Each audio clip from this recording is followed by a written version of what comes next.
evening, good morning, and good afternoon in every time zone, in every country where you can get the internet. It is Toast to Toast AM, and I'm just checking to see if my microphone's muted. Hopefully, it's not. Hopefully, everyone is hearing something from me, probably quietly. We have this. What a great start! Thank you, everyone, for joining us and for sticking with us. Everything was working amazing, and I hit start streaming, and then it all just died. So that's fun. But we are here now, and if you're watching this on a replay, you don't know what's happened. So this has been an amazing start that was exactly on time. Welcome, everyone, and welcome to my co-host, Dave.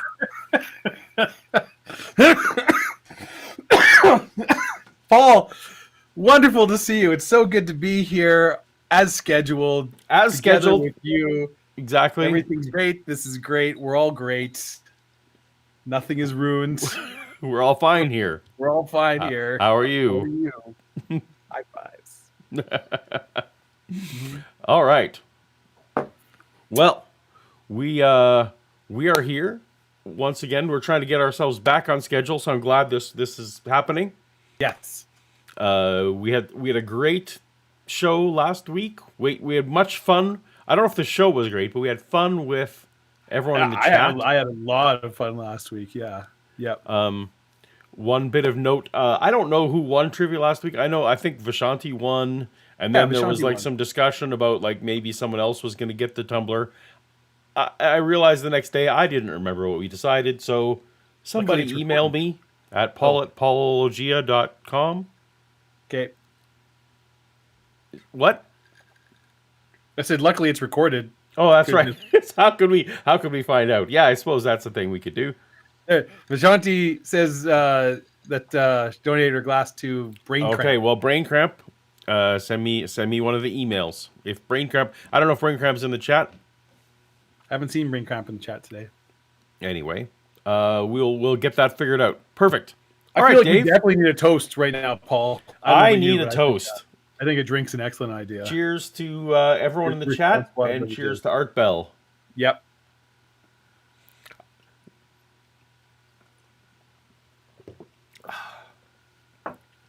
There we go.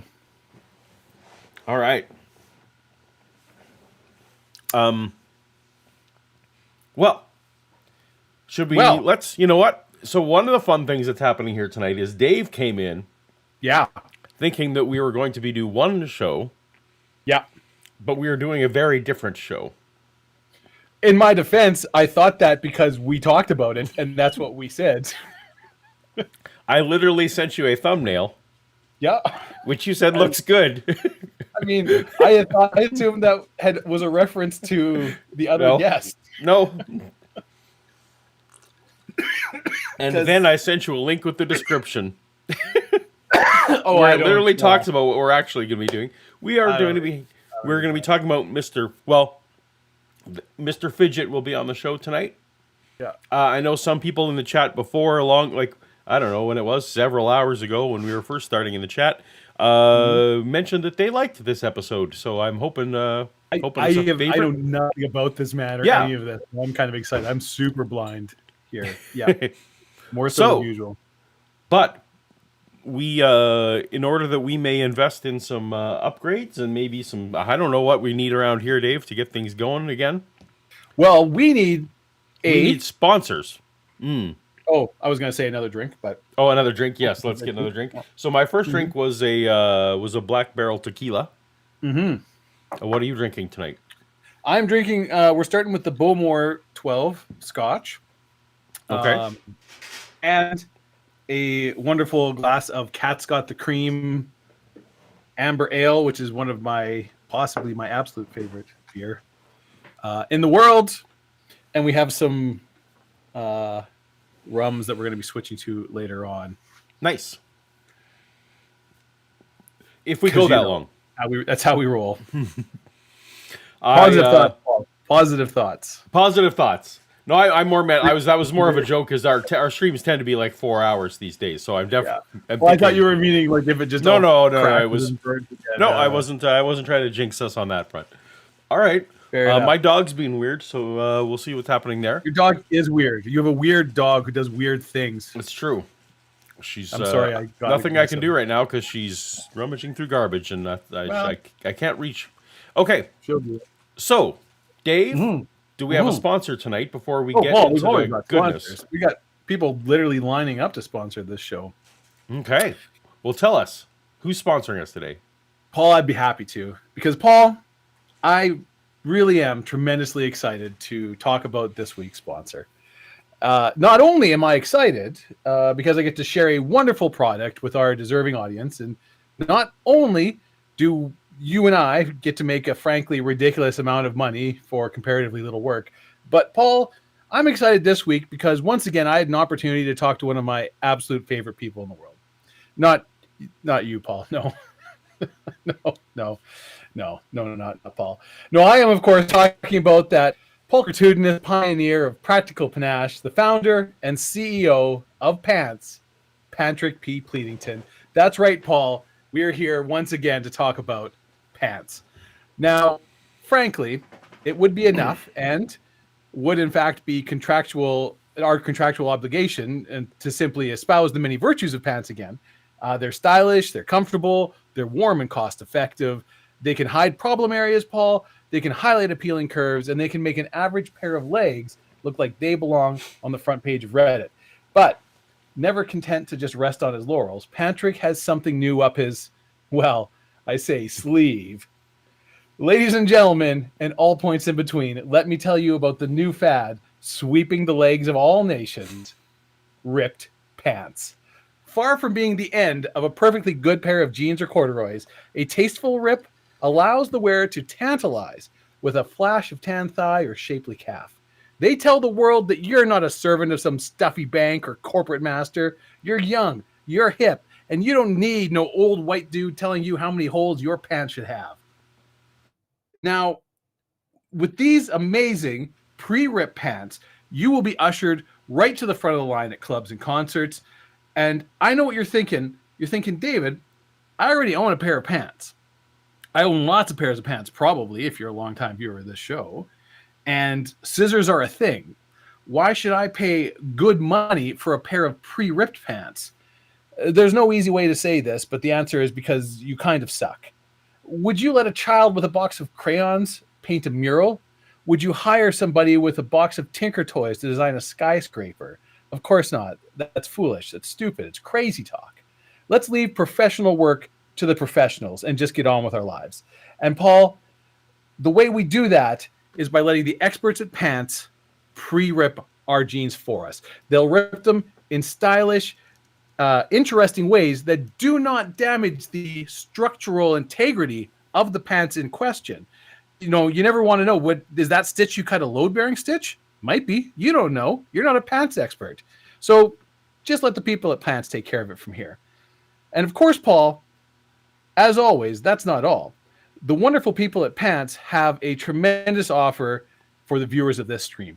Anybody who uses the promo code Toast to Toast, that's TOST, the number 2, TOST, when buying one or more pairs of pre-ripped pants, they will receive absolutely free, at no extra cost at all, Paul. That's gratis. A pair of socks with toes missing. So do not walk, Paul, run to your nearest pants store today to get some pre-ripped pants and feel the winter air on your stems. You'll be glad that you did. Ripped pants. Ripped pants. Awesome. Cheers to Ripped Pants. Thank you for sponsoring the show. Who I think was in Men in Black, right? Ripped Pants? Mm-hmm. Yes. The famous actor? Mm-hmm. Yeah. No, I'm talking about their costume designer. Oh, you're thinking Rip Torn. Yeah, I was indeed. Yeah. Yep. Yeah. Yep. Thank you for the sponsor today. I just can't emphasize this. Don't just rip your own pants. Don't just rip your own pants. I mean, you're an adult and they're your pants. We can't tell you what to do, but we have to, in good conscience, suggest that you let an expert rip your pants for you. And also, and even more importantly, if you inadvertently rip your pants, Don't wear them in public. No, buy new pants. It's the New only way. and if you for extra meta, buy ripped pants to replace your accidentally ripped pants. Paul, I need you Yes. to take some of your rum and give it to Shannon so that I can get my bingo square ticked off. Fair enough. I need you to be a buddy here, Paul. Come on. Speaking of I'll do which, that. so Go on. I guess tonight, we're on the tonight we're doing playing bingo. Well, It's- here we go. I'm going to go ahead and kick off the middle square right now. Oh, the rink. There you go. I guess I can mark my own off as well. So Yeah. far, none of the rest of these have come up. I don't think. I don't think any yet. Yeah. I don't think ripped pants or sponsors were on the card. So No. fair enough. No. All right. So there's a link in the chat if anyone wants to join us to play bingo. Yes. But mainly it is me versus Dave. That's the most important part. Mm-hmm. If you do get a bingo, though, mention the card number that you have in the chat. And You'll we'll notice check. that Check your work. Notice that I am card number 20, Mm-hmm. and you're in card number 2. I am card number 2. I got in late, apparently. Yeah. Mm-hmm. Paul's always late to the party. Late to the party. Okay. Well, I want to let everyone know what is going on with this episode tonight. Yeah. So Assume our one of the bells things sing. that we like to do when we're picking new episodes is we have our favorites. We have a series that we're doing. We even talked about perhaps even just carrying on with what we were doing last week with the Pope Exorcist guy. But I was doing Malachi some Martin. searching, and I was searching like Art Bell and things, and I'll admit I was looking for like Art Bell and Christianity, seeing if there was anything like any good intersections there, because that's a sort of intersectionality thing on my channel. And I saw somebody kind of throwing out some quotes that I thought were interesting about Christians, and it was by somebody named Mr. Fidget. Mm-hmm. So that's all to say. That's how I got there. And I'm like, so back. Well, let me see what this Mr. Fidget is, and pull up Mr. Fidget, and it's a whole episode about Atlantis. Like Atlantis, somebody probably Like has it on their Atlantis. card. Apparently, somehow Webb and I ended up with the exact same card, which someone has 20 cards in front of me. Ruh-roh. I don't know. I don't know what's going on here. Um, Look, we're trying So- our best. Hey, Northern Spike is here. Our best friend. hey, Northern Spike. Oh, you know what? Oh, shoot. I'm going to pause my description there because we had some super chats. Now, Myth Vision Yes, we- had a super chat oh, yeah, early on. We're way But off. that's like that's gone. I had to restart, and that's gone by the wayside now. yeah. So let me see if actually Sorry. I can see maybe on the viewer activity. Yes, Myth Vision, I can read it. I can't put it on the screen. So Myth Vision for $5 said, showing love to my friend Paul and his great guest. Let's start a super chat chain. Thanks for everything. All right, so Derek wants you guys all to start a super chat chain. Awesome. I assume I'm the great guest in this situation. You're the great guest in this. Yeah, Cool. yeah. Derek is more a fan of my regular content, I think. Yeah, I know. Yeah. I know. And then Savage Cobra sent us a $2 super chat. So this thank is you, sponsored Savage by Joss A. Banks. Yeah. That was while we were probably not doing as well. I'm not sure. Who knows? And then Northern Spike just super chatted $1. Yes. So thank you, Northern Spike. Appreciate you. And I Do. think now we're. Oh, wait, and now there's. Wait, I can actually. So this one I can actually put on screen. Cool. And Ta-da. yeah.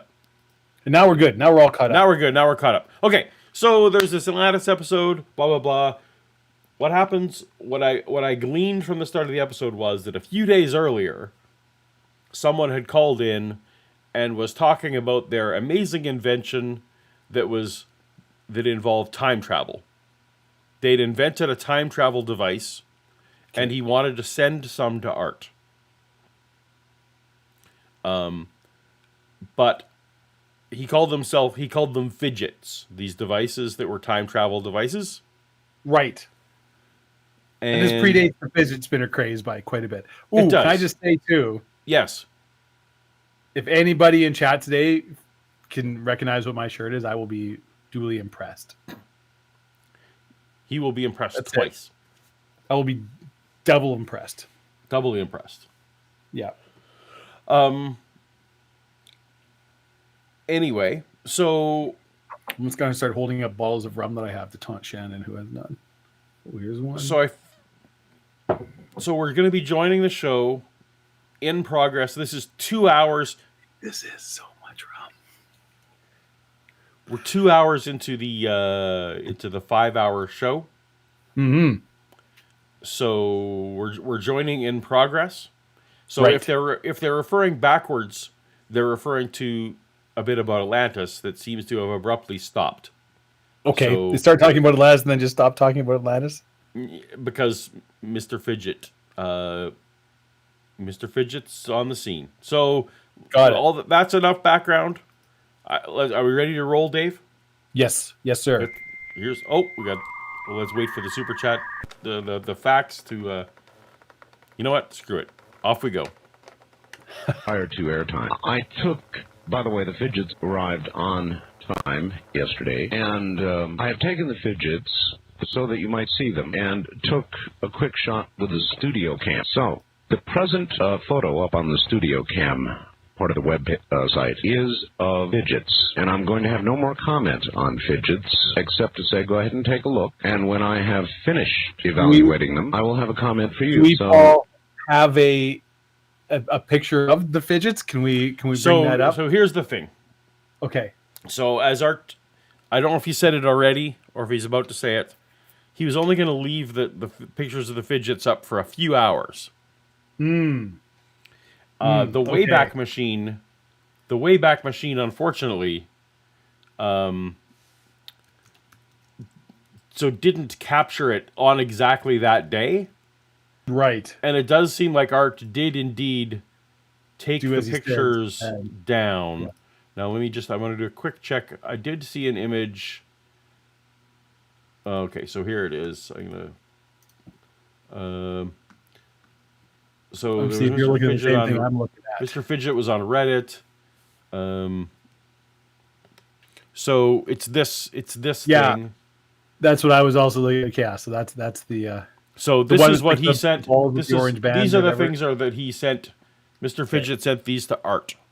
And these are time travel devices as far as Art knows. Got it. Okay.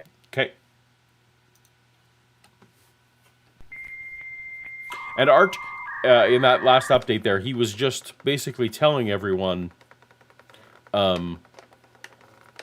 hey, I got that thing that we talked about a couple nights ago.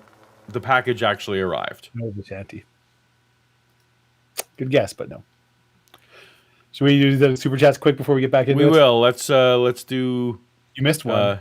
We got Northern Spike. We got How's Shannon tonight. I'm hoping that Shannon will let you know in the chat. If she's not too drunk in chat, giving Dave a space. And then Norm Tim with a super chat. Yeah. My first super chat is to tell Paul that I've powered through all of his content and I love his work. Cheers. Wow. Well, thank you so much for plowing through all the content, I guess. Thank you. Mm-hmm. Thank you very much. Dave is questioning your life choices at this moment. Yeah. You know what? You do you. You do you. All right. A lot of good books out there. That's all I'm going to say. Also, this would make sense if the fax machine is stuck on the screen now forever. That seems like that's just par for the course tonight. Well, hopefully the next time a super chat comes in. All right. Well, we'll bump that one off. All right. Back to the show. Okay. Yes. That's the story on Fidgets.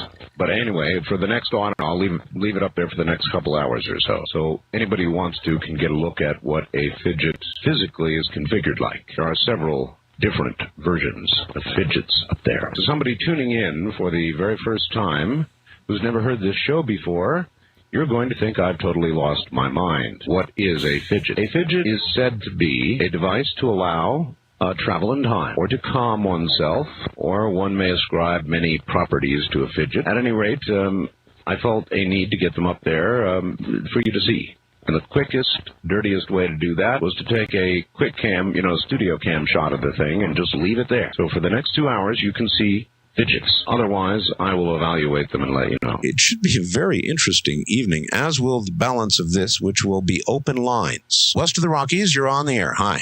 The founder, Mr. Fidget. Unbelievable. How are you, Art? You have got to be kidding. I am not kidding. I'm completely serious.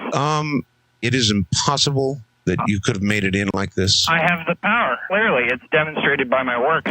Now, I'm glad you got the fidgets. I really am. I thought maybe it was very controversial, and No.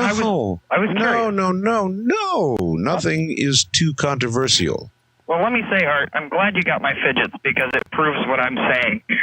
That they're neat, and they're clever, and they do demonstrate laws. You know the square one? Yeah. The square flat one? That is the only object I've ever seen that changes from square to rhomboid to oval. It's a math law. Yeah, it does that. In the center, you got 4 points, surrounded by 8 points. Yep. 4 and 8 is 12. That's the number of points on the outside. Also, the number of signs in the zodiac. I don't believe you got through. I told you, Art, I know your phone system better than you do. No, you don't. That's impossible. I have 1, 2, 3, 4, 5 active lines right now. It's inconceivable. Everybody is going to swear that we're in cahoots or something. I know it. It's not possible. The truth is, I'm standing at a payphone, Art. Absolutely. I'm at a payphone. Hear the delivery truck in the background? Prove it. Okay, here. Not probable. So Art was talking about fidgets, Mm-hmm. and the next caller up on the open line Is the guy that made the fidgets? is the fidget guy, Mr. Fidget. Mr. Fidget, and hilarity Who I believe was the ensues. 80s wrestling manager. Pick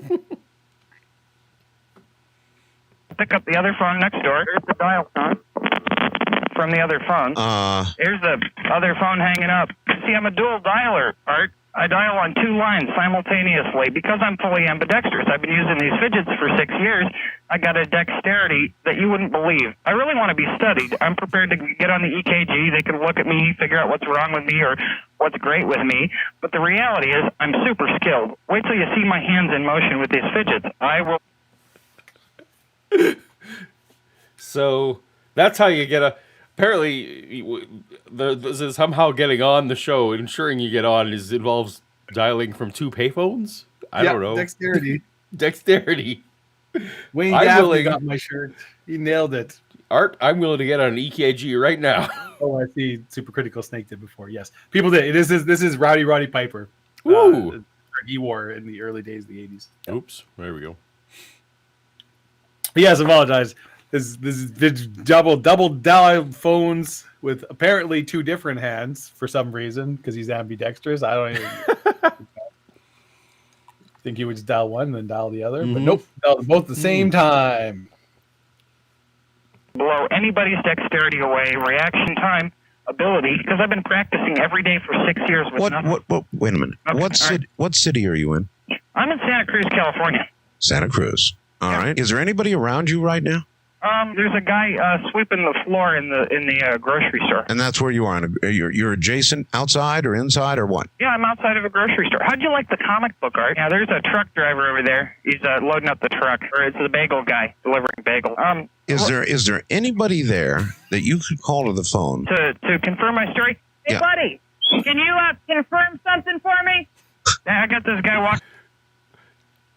Art's big problem with this is: are you really on a payphone? Yeah. Just calling. Just, hey, you. This guy seems just real excited to be part of the team. He's just glad to be here. Yeah. What are you guys doing later? Because I'm up for whatever. Over from a truck. He's curious. So, Art, This as I gotta long as hear. I'm on the line, Yes. okay, Well, yes. why can't we have me as a guest right now? Have some people who've got fidgets call in, maybe some, who knows? You know I'm they're not out saying. there. I'm not saying we Can't, actually. That would be fun. So is this guy walking over? Or does he think you're crazy as a loon? There's a guy with a clipboard and another guy. Fidget man, yeah, that's me. Now, how could he know you? He wants a fidget. Were you listening to Art Bell? Every night this guy listens. Walking up, shaking my hand here. Wait a minute. Hold on. Stop. Bring him. This guy's awesome. I gotta know where this goes. The phone. Put him on. Yeah, I'll put him on the. I guarantee you can't guess. Yeah, I'm on the air live. Hey, Art. Hello there. Do you know this man? No, I'm making a delivery. I just heard you on the radio. What kind of work do you do? Delivery for local stores. And you listen to my program? Yeah, and I pulled up one of our stores is by where this guy was calling, and I heard him say that he was at 2 payphones and using two hands. And he's telling the truth. Well, I mean, there are 2 payphones there. He's outside of a grocery store, and you're making a delivery. All that's true. Oh yeah, absolutely. I heard it just as I was pulling up. He talked about a delivery truck, and I jumped out and yelled Art Bell, and he waved me over.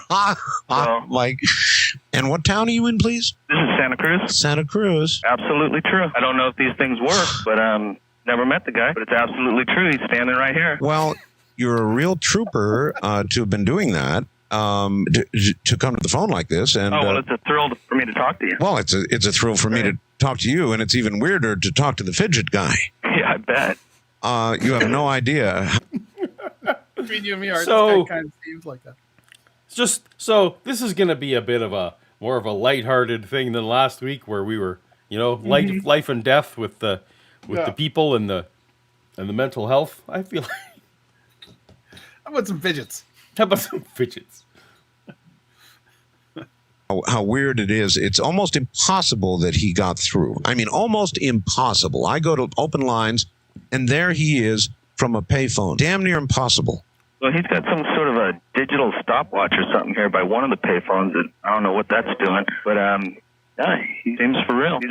Looks like a local Santa Cruz character. I don't know if you've ever been here, but I've been to Santa Cruz. I know Santa Cruz. Santa Cruz has characters. I believe it's in the description of the show.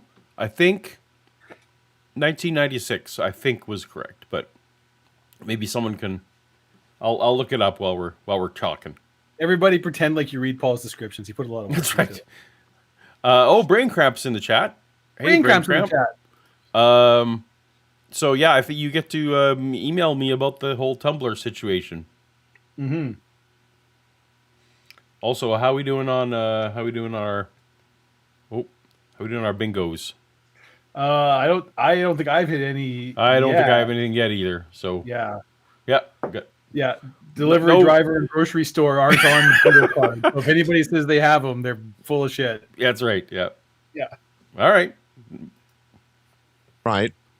All right. Well, bless your heart. What's your first name? Troy. Yeah. Troy, thank you very much. I guess you better go back to work. I better. You want to talk to the Fidget Man? Absolutely. All right, Art. Thanks a lot. Okay, Art. This is I'm going to give this guy a fidget. There, it's a gift. Complimentary fidget there. Just a time travel with it. Well, it's R&D. You know, you're on the research team by proxy of possession. Tell him to listen to the radio. Yeah, Art says to listen to the radio when you get back in your truck there. 15 minutes he's got to make his delivery. I see. I don't know if I believe all this. My God, it's impossible. But to the audience, I will say, hey, audience, I swear to you. On a stack of holy moly's. Whatever. This is not a set. They're going to think it's a setup. Of course they are. I mean. I'm the only one who can know for sure that I punched this button and there you were. It's not possible. There are people who have tried to call this program for a year and a half, dialing every night. I know. It's my lightning fast reflexes, Art. Yeah. And this guy's very excited about himself. Can you still hear me? I still hear you. You got away. Good, yeah. The one particular when I have maybe 12 browser windows open right now. I the see. One that had this chat crashed. But boo. I just had to open up and reload, and it came right back. So that's all. Fingers crossed. All good. That's good. it. That's the only gremlin we get tonight. But I can hear it the whole time. Oh, okay. We have Northern Spike letting us know that they are going. I'm gonna go back to playing Subnautica. I'm listening. Subnautica is an amazing game. Yeah. So so apparently we don't need to be visually interesting any longer. We can just be audibly interesting. You know, well, here's. You want me to break it down to you, or I mean, do you want me to tell you what I do, or? I mean, because if I do, I won't be able to do it anymore. You got to give me my word. You'll call me at that number that I sent you, and give me a number where I can get in. Because once I tell people this, you're going to have 100 people out doing it, and God only knows what will happen to the phone company. You're referring to how you got in. Yeah, exactly. I have a I don't want to know. Okay. No, if there is some interesting method for you to get in, I don't really want to. What's that? Mark and I are having a conversation about stuff. Don't worry about it. All right. Have it on the air because you're right. The phone company will just go absolutely crackers. Absolutely. And it doesn't remain a secret method if you tell it. That is true. But I am astounded. I thought the results would speak for themselves. You know. They believe me. They do. Thank you. They absolutely do. All right. I've got a picture, kind of a poor one, albeit, but the best I could do quickly, of the Fidgets. Did you do all 5 of them? You put all 5 of them up there? Yes, I did. How do you like that custom-built, beautiful little one? You like that? I do. I like them all. That I really believe the little one with the 3 links. Oh, by the way, the guaranteed method to quit smoking. I wonder if I should say that I like them.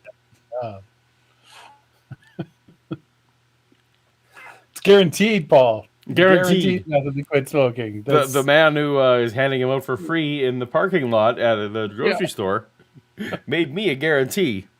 Well, he's one of them Santa Cruz characters. You've probably heard of. You've probably heard of those. True. You know. You know what I mean. Okay, so at this point, just at this point, do we believe what about this do we accept as on face value? That this man sent a collection of 5 of these objects, fidgets, to Art, and then called into his show. Do we think that he did anything untoward or anything? Did he played any kind of trickery to get himself to the front of the queue, or is that just entirely coincidental?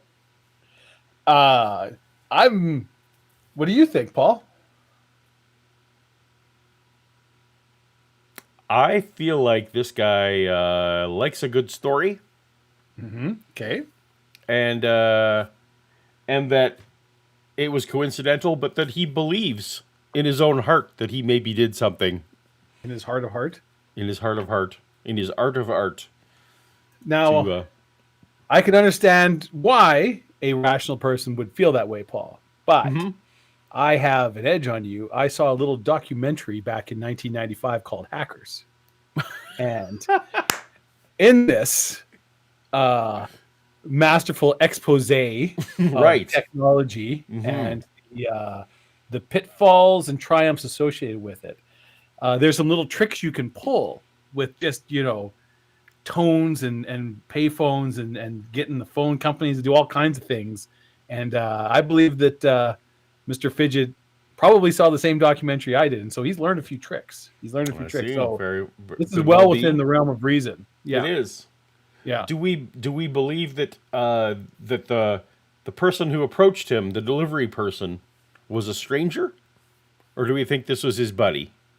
I have no reason to think that is anything but a hardworking American delivering groceries, doing their, grocery store deliveries do happen between usually midnight and 3 a.m. I kind of believe him. I kind of do. I kind of think that this may well be just. He sounded believable to me. There you go. Salt of the earth. Okay. Salt of the earth. Or that I'm interested in them. They're intriguing and maybe more. That's all I can say right now. I understand. My first day when I invented the fidget, drywall Tony, he got the first fidget within 10 minutes of me making it. And my life has been a blur ever since, Art. Drywall Tony? Yeah, he's in the comic book. You didn't read the first page of the comic book? I'm sorry. My wife did. I didn't read the comic book. Oh, it's hilarious. You'll love it. It's absolutely comical. So he sent over, along with the fidgets, came a comic book. A comic book. Starring himself. That features, was it Drywall Tony? Drywall Tony. Drywall Tony is one of the main characters in the comic. All right. A friend of mine, an artist named Matt. You didn't get the first fidget, Paul. You got the first fidget 10 minutes after it was made, That's right. which is when they're best. They're like Krispy Kremes. And that's when his life changed. That's his life's been a blur ever since. Yep. Yeah. Yeah. Down in Phoenix, drew that whole comic book for me just for a set of fidgets. He loved it so much, he spent hours and hours to put that together. And you know, all the aliens are fictitious. It has little aliens in there, and it says, like, little did the human know the forces that had been set into motion, although he would soon unfold them himself. It was all, you know, just, we were trying to find a funny way to portray them, and we figured that since they're all made with circles, there's probably no aliens that wouldn't understand something simple like this, you know? It wouldn't escape them. You know, it's just us silly humans that don't understand how things work. Well, there are times when even I am just stopped. Stopped cold. And I think we've reached one of those junctures. I have on the line. All right. I'm going to... So, I'm guessing that the... just the mention of circles, I don't get crop circles for that.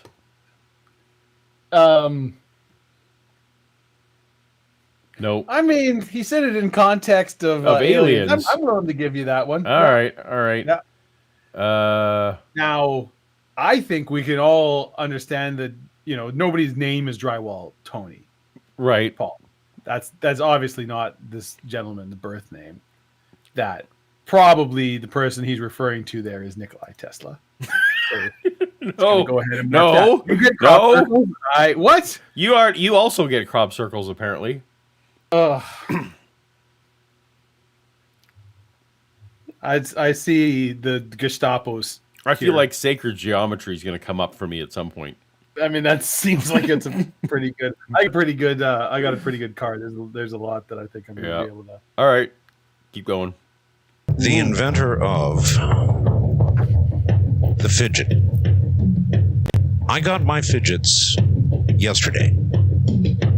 I took a photograph of my fidgets this evening before showtime and put it up on the studio cam. Look, if you whatever you want to do in the privacy of your own home, that's all great. But if you're taking, pictures of your fidgets, don't just be putting them online. Unless you can make a lot of money these days doing I know that, you Paul. can, but don't just be putting them out there for free. Your pictures of your fidgets. No, that's what the mistake a lot of people make. Yeah. Exactly. Or if you must something like what's it called? Is it P.T. Barnum? Always leave them wanting more. Is there a Snapchat? Is that a thing? Only fidgets. I think is what you're. Only fidgets. Oh yeah, that's I've seen that. Only fidgets. Only fidgets. From the Ronin. Yeah. $5 super chat. Man, these fidgets sound incredible. I would pay any number of dollars to get one. Well, I'd certainly pay a number of dollars to get one. Obviously this was these may not be time travel devices. We'll see. They fucking better be, Paul, because that's what I was promised. Maybe they're something like what we would call like a fidget device now. If this is Stargates 2.0 and I swan to John and I hop on a plane. And sock me in the nose. Yeah, right in the kisser. That part of your body used for kissing, I'm socking you in it. Right there. DM, more degrees than Kent Hovind, Wing, writes, I'd buy that for $1. Whose baby is that? What's your angle? I am choosing that is a RoboCop reference. Oh, I thought it was a Flintstones reference. No, it may well be. Or just, I mean, no, because the Flintstones was whose baby is that? What's your angle? I'll buy that. Not I'll buy that. That's for right. $1. It's not I'd buy that for $1. You're right.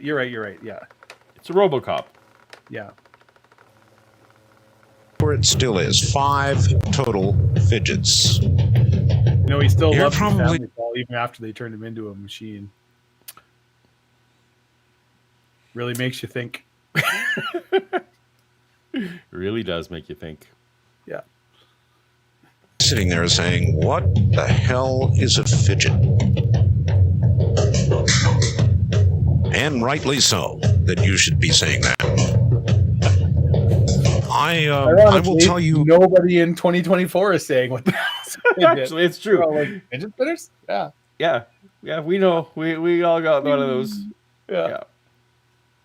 I have like 9 in my on the shelf over there.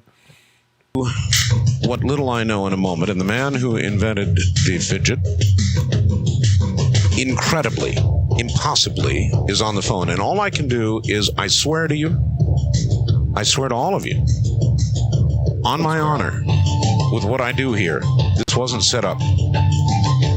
You know, I plucked this call, as I plucked them all without a guest, out of thin air, and there he was. He said, and he has said for several days, that he can do this at will. And he has proven it. He's proven it. He's just done it again. And so this time I am holding him on the line a little bit, because I think I want to know more. If you do, then stay there. All I can tell you is, on my honor, I swear to you, this was no setup. This guy was just there. And then the truck driver. We have a super chat, Dave. Yeah. How about you read this one? Sure. $2. Someone named Vishanti has said, remember that time RoboCop shot a guy in the dick? I do remember I also that. remember that. Shot him right in the wiener. Right in the Skittles and trumpet, Paul. That's gotta hurt. You're right in the fidget. Gotta hurt. You got shot right in the fidget there, Dave. Right in the fidget.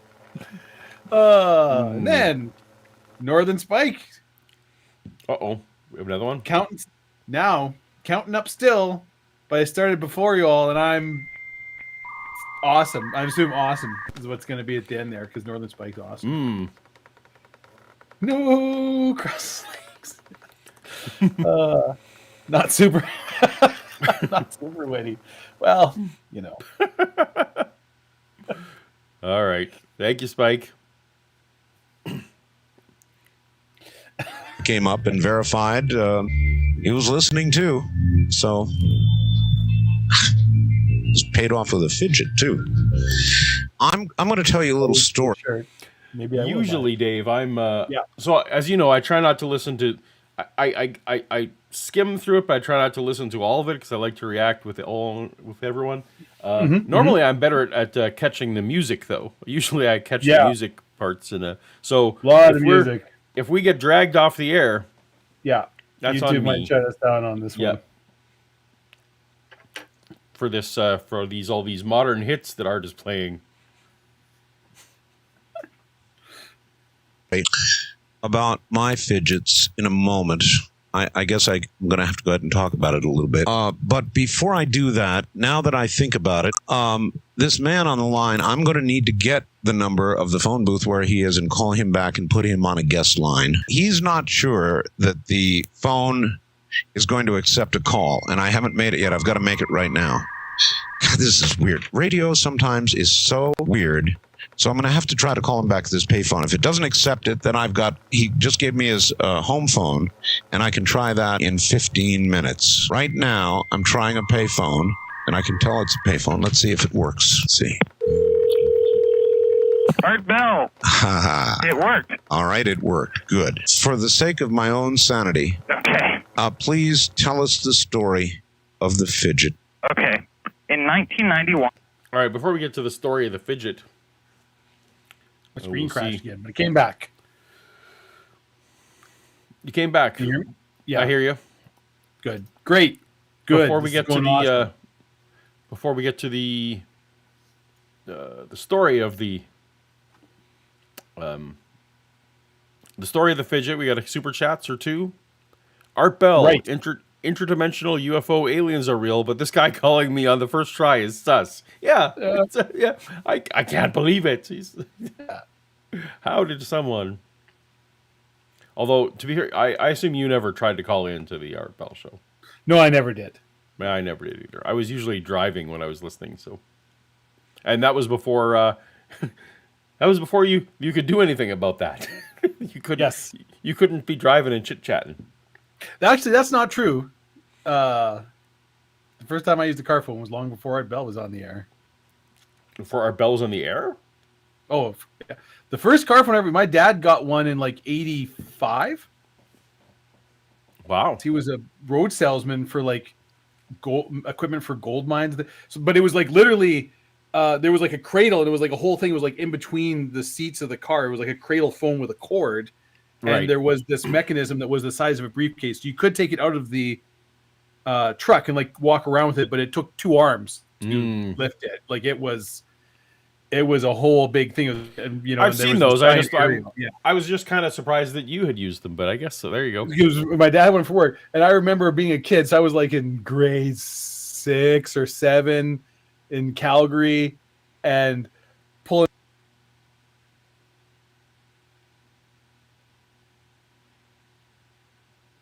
Looks out Check. the window, waving from the car. Oh, what's going on? Can you hear me?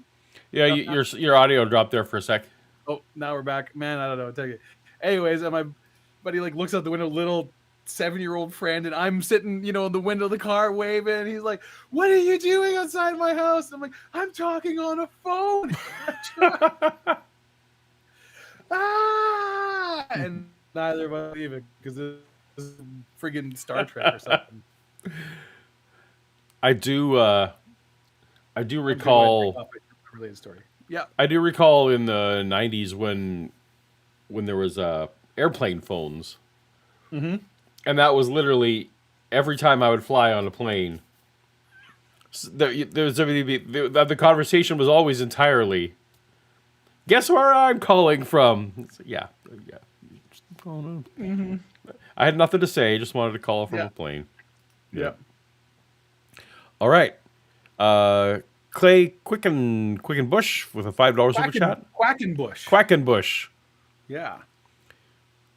Please, please explain to a Gen Z how calling to I assume to a payphone works.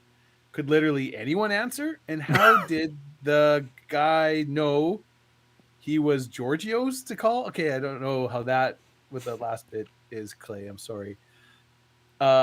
So to a Gen Zer, I'll explain. Paul, by all means, cut me off and go. Sure. So the way payphones worked, you could call a payphone. They would have a number that was just like any other phone, but you wouldn't normally call to a payphone. You would call out from payphones. So you would put your 25 cents or however much it was. For most of my life, it was 25 cents into a payphone and dial the number. And as long as it was a local call, it would go through to the person. If it was long distance, you would have to put more money in. There'd be like, you know, the operator, the voice would be like, "This call will require blah, blah, blah." And then you'd have your phone call. As long as it was local, you had unlimited time. You could just keep talking. If it was long distance, you'd have to start paying you'd get so many minutes, and then you'd have to pay more if you wanted more minutes after that, and it would go. Payphones had a number that was on them. So if people knew that you could call this number, whatever, at this time, and you happen to be standing by a payphone, there were sometimes I'd be walking by a payphone and it's just ringing. And sometimes if you wanted, you could pick up the phone, and sometimes it was a wrong number. Sometimes it was somebody looking. There's a dorm at a Bible school that Paul and I had both that on each floor of the dorm there was a payphone, but people would call to the payphone because that was the only phone on the floor of the dorm, which was actually pretty common in a lot of schools back. You know, you would just have like the payphone in the dorm, and you'd call and be like, "Yeah, you know, hey, is Steve there?" And someone would just yell down the hall like, "Is Steve here?" Whatever, and coming at that was payphone. That was life before cell phones. Yeah, absolutely. Northern Spike wants to know, what is the TARDIS shaped like? I mean, it's a blue box. Unless you want to know what the inside is, in which case, I don't know. Changes depending on what Changes depending who the doctor is. It's shaped like a phone box, right? A police phone box? Yes. British police call box, yeah. I feel like that was supposed to tie in somehow. Oh, we were talking about payphones. Yep. And Sonic Shroom with a $5 super chat. When I was young, my friend had a payphone out the front of his house. So they would just give out that number. That's clever. You'd have to be outside, I guess, to get that. when I was growing up, Dave, I remember that movie. Some it was we on the Mennonite out in the Mennonite village there. We were on the party line system. Yeah, my uncle's farm was on a party line. Yeah. So it was just one number for everybody in the village, and yeah, I never did figure out. My grandma would know if the call was for her or not, and I never did figure out what the There's a system pattern was. of rings. Okay. There'd be a pattern of rings for right. So you could direct. So that's how you would know, right? If it was like two Gotcha. short, one long, that's for me. If it's But it would whatever. still, yeah, right. But so you'd actually hear when other people were getting calls, Yes, and you could listen. and to if you picked up, you could absolutely listen in. That's right. Yeah. yeah, And any of your calls could be listened in on. But that's the way that was. that's the way that was. All right. That's our phone reminiscing portion of the show. That concludes our remember when. I was riding my bicycle and my chain broke. I was on my way to a meeting. When I replaced the chain, it was a couple links too long. So I trimmed those 2 links out. I put them in my pocket. I fixed the chain, and I went to the meeting with greasy hands late. Okay. Got into the meeting. I'm sitting in there. It's a boring meeting. I'm fidgeting around in my pocket. I find these links, and I just start pulling them out. And I'm just looking at them and just fidgeting. And I'm looking at Einstein's law. If you take the key ring out of the simple fidget, you have just the 3 links of chain, and you have a little cause and effect. Ah, yes, Einstein's famous law about taking the middle point out of a pivot. I'm looking at Einstein's law. Wait, what? What law? What are you talking about? I assume you back- general or special relativity, but that's Or is this just cause and effect in some way? I don't even. that has nothing to do with Einstein. No, but, I know. I hey, don't. Go for it.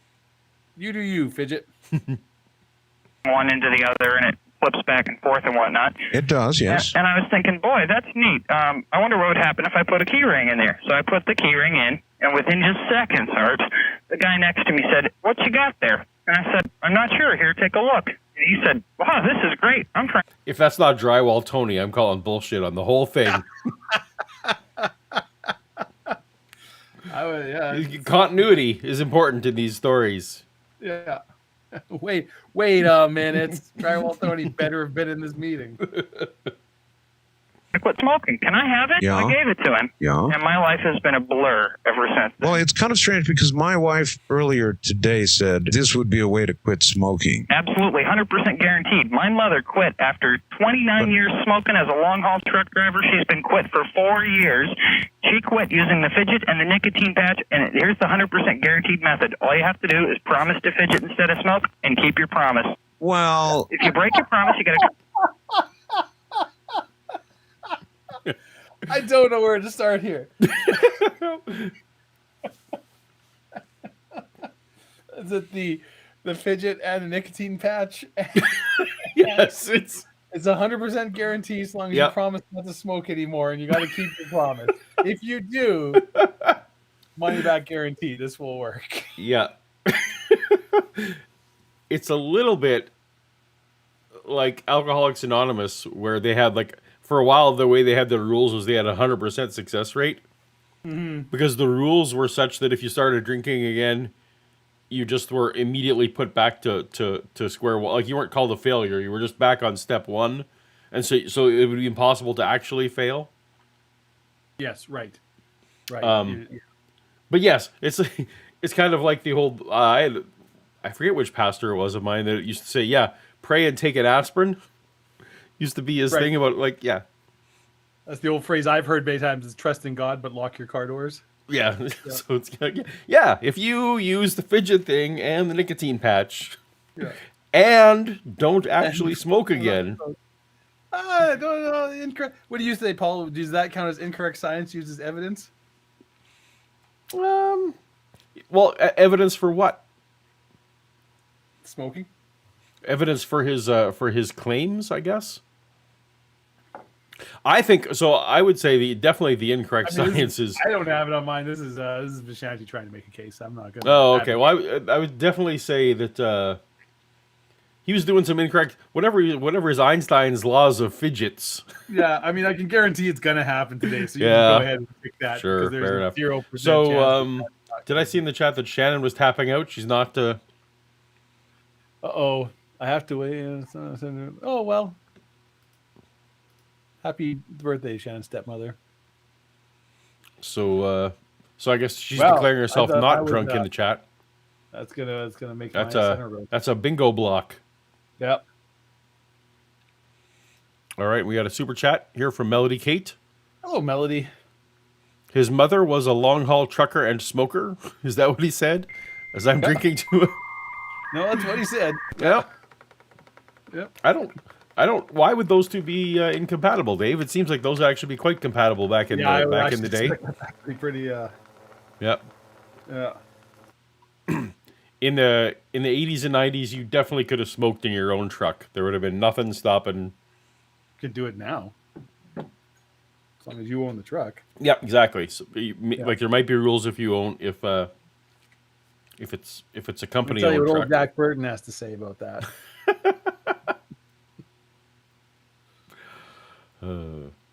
I liked the. Were we actually on air? I've lost track of life when you put the Funko the Funko That was on pop-up. air just because somebody in chat was like, "Are those Big Trouble in Little China figs behind you?" And I'm like, "Oh, yes, they are."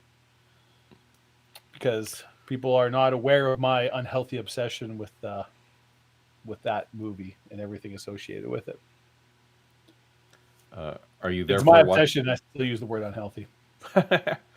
Are you there for watching Monarch?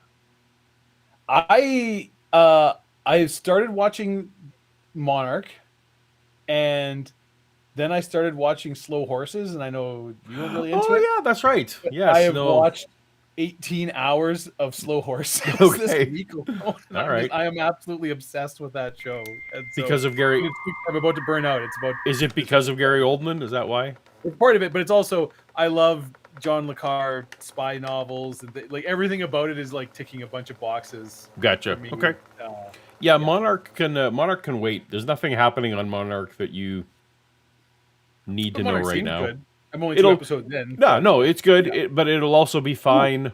Although another Godzilla -1 is now playing in the city I live in, so I will probably see that here within the next time we talk on there, I will have seen it. Yeah. Oh man, I need to see if it's playing here now. Then that'd be awesome. Yeah. We have a member. I think it's a member chat. Oh no, it's a super chat. Yeah. From Quasimodo. Quasimodo. It says bloof. Maybe. When Paul and I aren't down with your kids' hip lingo. If you have bloof on your bingo card, though, definitely mark that off. Mark that off. Yeah.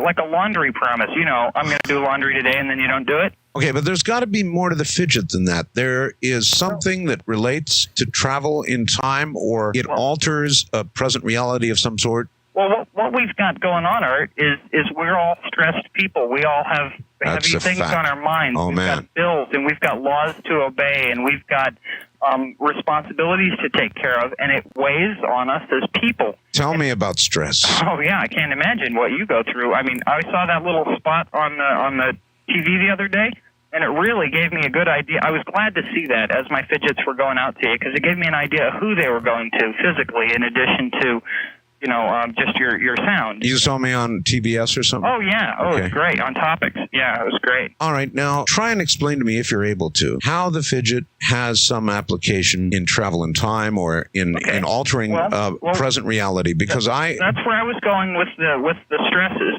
You see, because we have these stresses on us, and we all fidget in some way. We play with the material of our clothing. We bite our nails. We twirl our hair. We, you know, pick our nose and clean out our ears. For some of us, Dave, the fidgeting is the fear we have in our heart.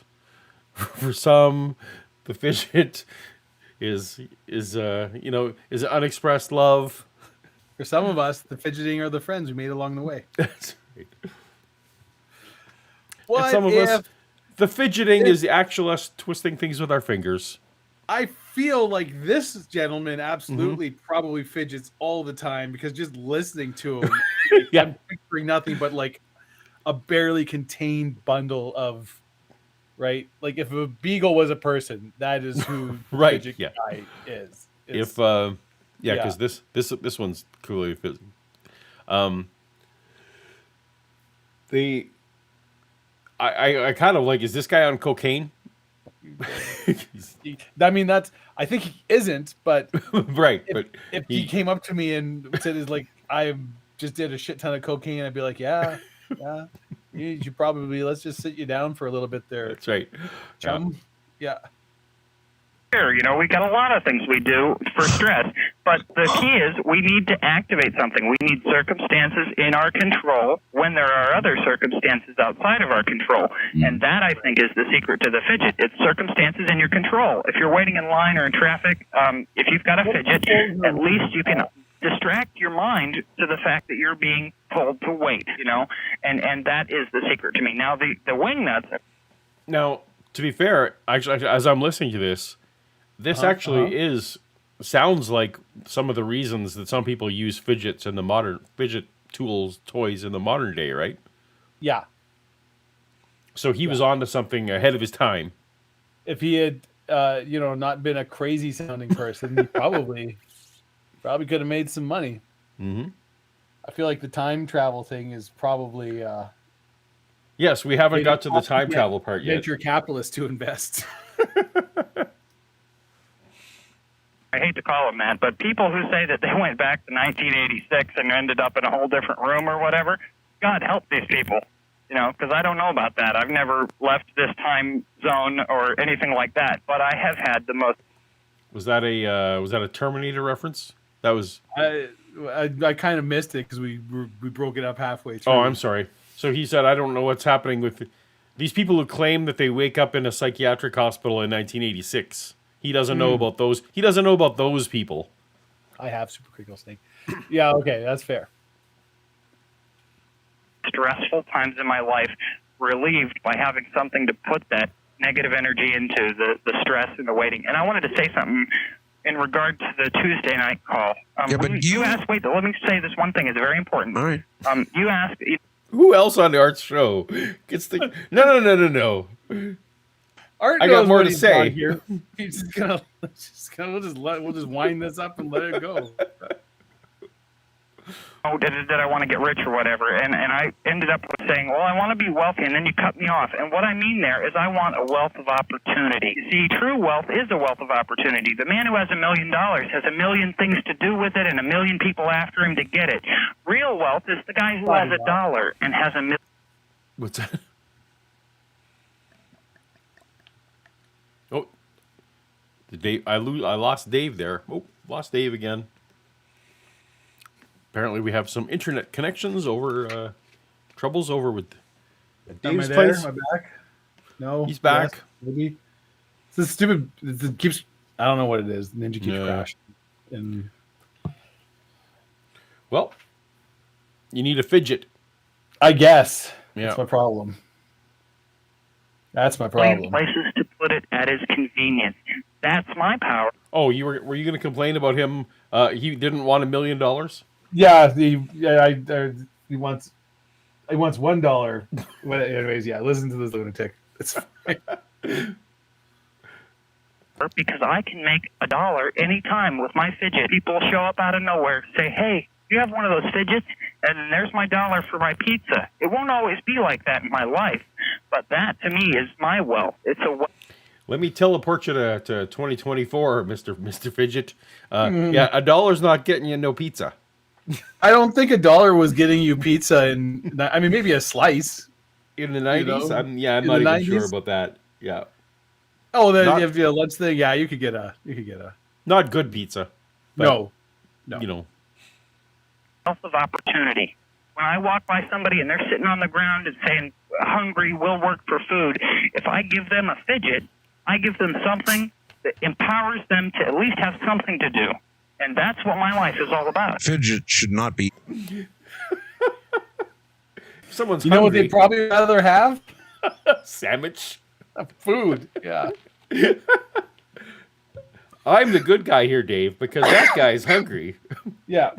But he's bored, you see? Yeah. So So I'm going to give him something to play. So now he's hungry, but not bored. Yeah. Nice. He's the real hero. Yeah. By the way. Absolutely not. No. Absolutely. Anyway, look, you did, though, make some reference to an altered state or time travel. Right. When I talked about leaving this physical dimension, yeah, right? I think that's what you're referring to. Careful, that's all recording up there. Okay. All right, good, thanks. One of these fellows was screwing my equipment there. Well, when I Wait, he's recording? I guess. I mean, that doesn't actually surprise me in a little bit because this person is a lunatic. All right, so he's out vlogging in the late 90s. He's got a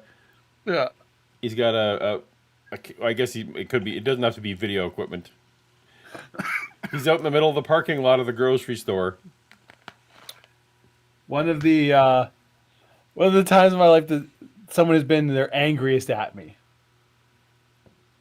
There was this person they were like stereotypical hipster. Anything you'd think of, this is a hipster, this is this person, this was in like the 2010-ish, little before then. You know, somebody like early 30s, dressed like they were in their 70s. So whatever. Part of their thing was they started, and they were so proud of this, an analog blog. And I'm like, excuse me, we were at a little sort of dinner party thing, and there's a group of people, and it was kind of well known I didn't particularly care for this person. And I'm sorry, what do you mean by that? And you're like, an analog blog. He's like, because I found like a classic typewriter, and I'm keeping like an analog blog. I'm like, you mean a diary?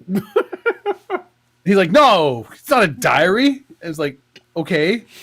So explain to me what you're doing and how it's different from a diary or journal. Because they've had those. They've had those for literally centuries. And he's like, no. Because you have it and I'm just recording. It'll be like thoughts. And sometimes I'll like maybe write some poetry or just go. And I'm like, okay, yeah. So like a diary. And he got red-faced, pointing in my face, screaming angry about this. And to this day, I'm still like, no, you're talking about a fucking diary. Dude, I love I'm it. 100% right on this. I'm not backing down even a little bit. And he wasn't distributing this or having other people read it. It was just for his own. No, because it's literally paper. So he wasn't going to like pay to get copies made to other people. Okay, yeah. Perfect. So this is, just something he's recording himself on paper for his own thoughts. It's the kind of thing I feel like I might have said. That's a diary. Yeah, I might have said as a joke at one point, hey, let's do an analog. Yeah, it's an analog blog. Like you and I have joked that we should have a podcast just without an audience. Yes. Yeah. Which would literally just be a conversation. This is a conversation. No. Have a conversation. No. It's a podcast. This is the world's first podcast without an audience. It's just private. We don't put it on the internet or anything. It's because really we just want to figure out a way we can write off our drinks bill when we go out to a bar. Yeah. No. This is our podcast. Do you remember a phenomenon called zines? Yeah. Oh yeah. Fanzines and zines. Yeah. This would have been around the time of the zine. Yes. Yeah. Just before the web took off and destroyed them all. I feel like there's probably going to be people in the chat who have no idea what a zine is. Now you gotta. So a zine was actually more really an analog blog because they would type up articles or a newsletter, thoughts, or it was essentially a newsletter, but it was a little more substantive. It'd be longer. It'd be like at least 15 pages to. Like I was subscribed to some Star Wars zines that would be like 80. I think it was like fanzine. It was supposed to be short for magazine, right? So it was like but so it was essentially a magazine that self-published. It was a self-published magazine that someone would do usually out of their own home, and they'd be photocopied usually. And so there might be like about a particular band, and you'd maybe leave, or just the music scene in your city, and you'd leave copies at the record store. You'd go, at the till, there'd be like, oh, here's a couple zines that local people Yeah. have done, and sometimes they were not bad, you know, or at a con. Oh yeah, you the might level, see a just comic like book related one or blogs, the level of professionalism, the spectrum, the gamut, the entire gamut. Of, Yeah. yeah, for sure. I when I discovered Star Wars zines at one point in my life, man, that was just a whole world awakening to me. yeah. Way before internet, of course. So Turns out anybody can do this. yes, Yeah. yep. Time travel, I mean the ability to make time accelerate, okay? You're sitting in a class, and it's a boring class, and it's not interesting you, and you start fidgeting, all of a sudden the class is over. If you play with those fidgets there, Art, you know, and I know the distinctive sounds, I can even tell which fidget you're playing with at which time. Yeah, so as far as the time travel, I don't know that you can go forward and backward in time, but I know, and as I said the other night on the air, that you can make the stressful times that you're in more comfortable by having a fidget. And you'll notice as you go through these broadcasts, if you fidget a little bit, the time will go a little bit quicker. And that's my experience. Well, I never have a problem with my programs going. This is how I traveled. Paul, Oh my goodness, Dave. I've learned an amazing way to travel through time at the speed of time. You just It's use 1-to-1. my custom-made time travel device. You know, You just Dave, go 5 minutes, 10 minutes, whatever. I feel a little bit like what we're doing tonight is our own version of time travel. We are providing a time travel service, Yeah, except our fuel. but we are making time dilute. We're making time go more slowly. I think maybe for some people. I get that a lot. People say I have that Yeah. that superpower. We've been here for 72 minutes, but it feels like 90. So Feels like 90. Yeah. Yeah. this man, I would say that's a revelation unique to the guest Vijati. Yes. the Ronin for $5 super chat. Thank you, the Ronin. Writes, this man didn't just invent fidgets; he invented fucking clickbait. I wish he did, but yeah, he's certainly capitalized. It's like if this guy,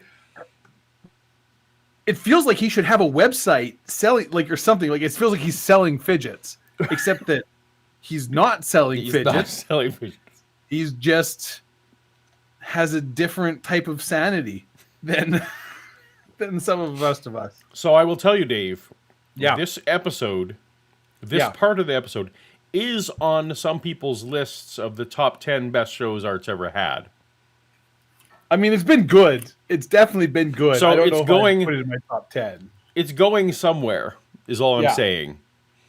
It's a build. Yeah, I know you were super giddy about this going Yeah, into it. so- So, Oh my goodness, we have quite a thing here going on from the. oh my goodness, Gotta get our, Got to get a bit of a our new refresh top here. sponsor. Yeah. Northern Spike once again. Once again, we have $100 super chat. That is amazing. Thank you so much. Thank you, generosity. Sweet dreams, happy dreams. I'ma have to re-listen. Good night, my northern brethren. Well, thank you, Northern Spike. We enjoy having you here, not just because of the support, but we just enjoy the nice crew that we got here. That whenever this happens,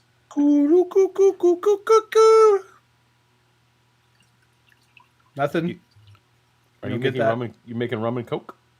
I mean, I am doing that. Yeah. You know, if you use a pint glass, Yeah. you can put 4 ounces of rum, and then you don't have to keep filling rum. I know this trick. I'm aware of this trick. Yeah. Yep. Coo-coo-coo-coo-coo-coo-coo. But I still like to rep with our, with our merch. Well, you know, pants are paying me, not you. So It's true. Are you wearing? I am wearing pants. Did they send you a sample at least of the torn pants? They didn't. They said I don't project the right image for what they're trying to. Whatever. Fine. You're signing the Fine. check. Your boss, Patrick. I remember what I was going to say 8 minutes ago, and now is completely irrelevant. Sports Illustrated went under today.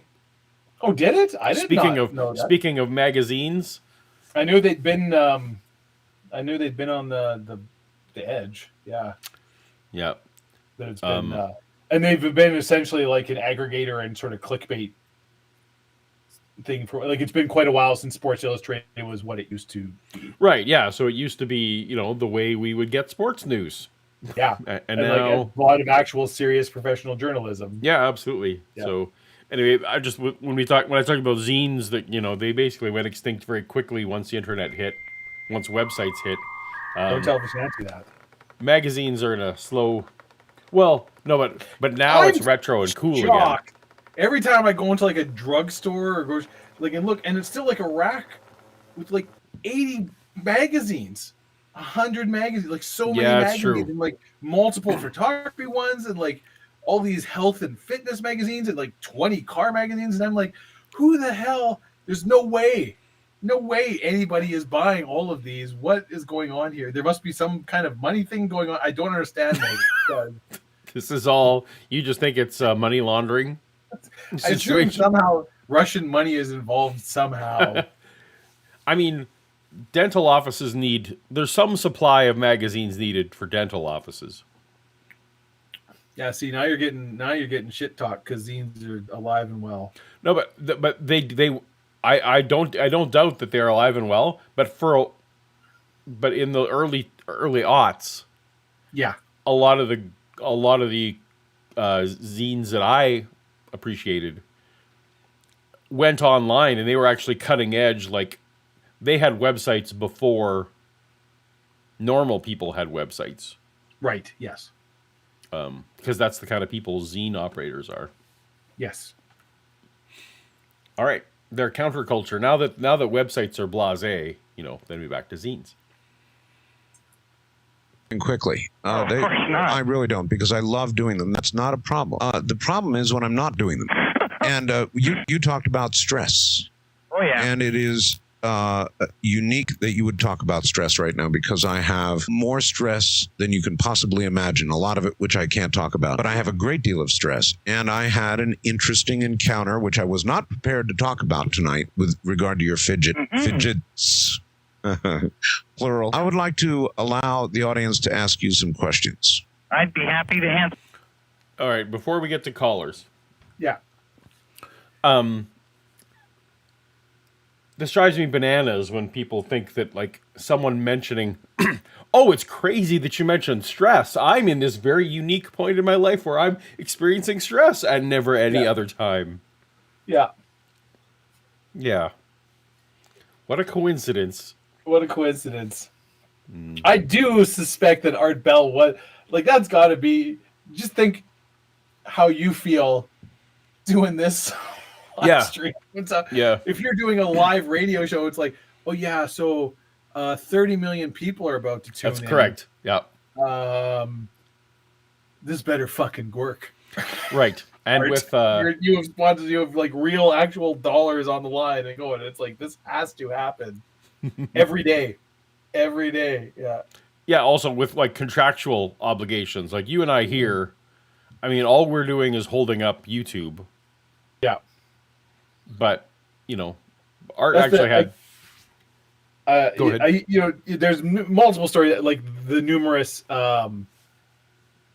talk show hosts and like how monstrous they are behind the things and going, and people are like, oh, and I'm kind of like I'm not excusing or everybody. I'm also like, if your job was to produce an hour or two of like quality television live 5 days a week, I'm like, I suspect a lot of people would quickly turn into like shouting, raving, right, where it's like, we do not have time to it's like, get this fucking done right fucking now, because we are going on air in 40 minutes and this needs to work. And poor Shannon will attest that I get that way with my incredibly low impact streams. It's kind of like, no, you can't talk to me. I'm starting the stream now. You can't mention a little thing to me because I will forget and it'll derail my whole life. It's like, I just wanted to tell, she wanted to tell me a simple, innocent thing that I probably actually needed to know, but it's my brain can't fit anything right now. So yeah, I get it. Brain cramp. Thank you. Yeah. Brain cramp with $5. I can slow down time. I just put a pot of water on the stove. Very good. That would be a good way to if you're behind on something. Yeah. Oh, but you have to watch it, right? Yes, you have to watch think, it. yeah, so you couldn't like do that and like then read a book. But what happens if you put a fidget in the pot of boiling water? Ooh. Or play with a fidget while watching a pot. Oh, what would happen? Fidget makes you perceive time fast. Would the water boil instantly? Or does the water override the fidget? I feel like science needs to be done. Well, I don't know if you know this, but like water is not based on any laws of Einstein at all. No, that's more Newtonian. I remember Goofus and Gallant. Do you remember Goofus and Gallant, Paul? No, I have not heard that. You dope. I've not heard those words. Speaking of time going slowly, I just want to show everyone. That's the first time on stream. This is my new book that I'm reading. Oh, what is it? Show me the cover. What do we got here? On the resurrection of Jesus, the evidences. It's very hard. It's glaring. Who wrote this book, Paul? Gary Habermas. Okay. I often on my book. This is a 5-pound book, Dave. It is. That is a hefty book. I can use it for various presses and lifts. I have some books larger than that, but not many. Yeah. Anyway, as soon as you started talking about time slowing down, I'm like, yeah, that sounds like the book I'm reading right now. You were like, here's an excuse for me to show off my triceps. No. Yeah, well, no, then I would have gone wide then. This entire yeah, well, now do it. Come on. Just, yeah. Yeah. No, they look good. You look good. No, I suddenly realized Christmas is still upon me, Dave. I haven't quite reverted back to my pre-Christmas form. Right. Mm-hmm. Is your pre-Christmas form less pasty? No. Oh. No. Just that was getting personal. It was less pastry. Pastry is good though. Mark, it's all I've ever dreamed. What? Who? What's happening here? What's going on? Oh yeah, calls. Right. We're going to calls. We're getting calls. I want to hear some calls. Suddenly, the caller is now going to be receiving calls. Okay. Mm-hmm. Was to be able to deal with people on an open forum and answer. That's all I do when I walk around down here on the Pacific Garden Mall or wherever. It's amazing, Art, because I'll talk to you about it sometime off the air. But the way that the system has dealt with me, it's amazing. You would not believe how many people turn a blind eye to the fidget guy. Okay, it's ridiculous. We're talking all over the country. What are they going to do? But they. What? How many people turn a blind eye to the fidget guy across the country? Nobody knows who the fuck you are, buddy. You're just some dude. People are in this parking lot. They're coming up to him. They're coming. Yeah, they want to see the fidget guy. It's the guy. Even when the guy came on the phone, he's like, "Yeah, like he said it was Art Bell," and I listened to your show. Who's this guy? He's like, I don't know who this guy is, but and then we had the other guy who almost knocked over his recording equipment. Mm-hmm. Yeah. So the police may need to be called. I've been even for somebody causing a ruckus, the poor people at the grocery store trying to stock their shelves at night. Yeah, it's true. Yeah. Brain Cramp writes, I believe that is called a coffee table book. Paulogia Live.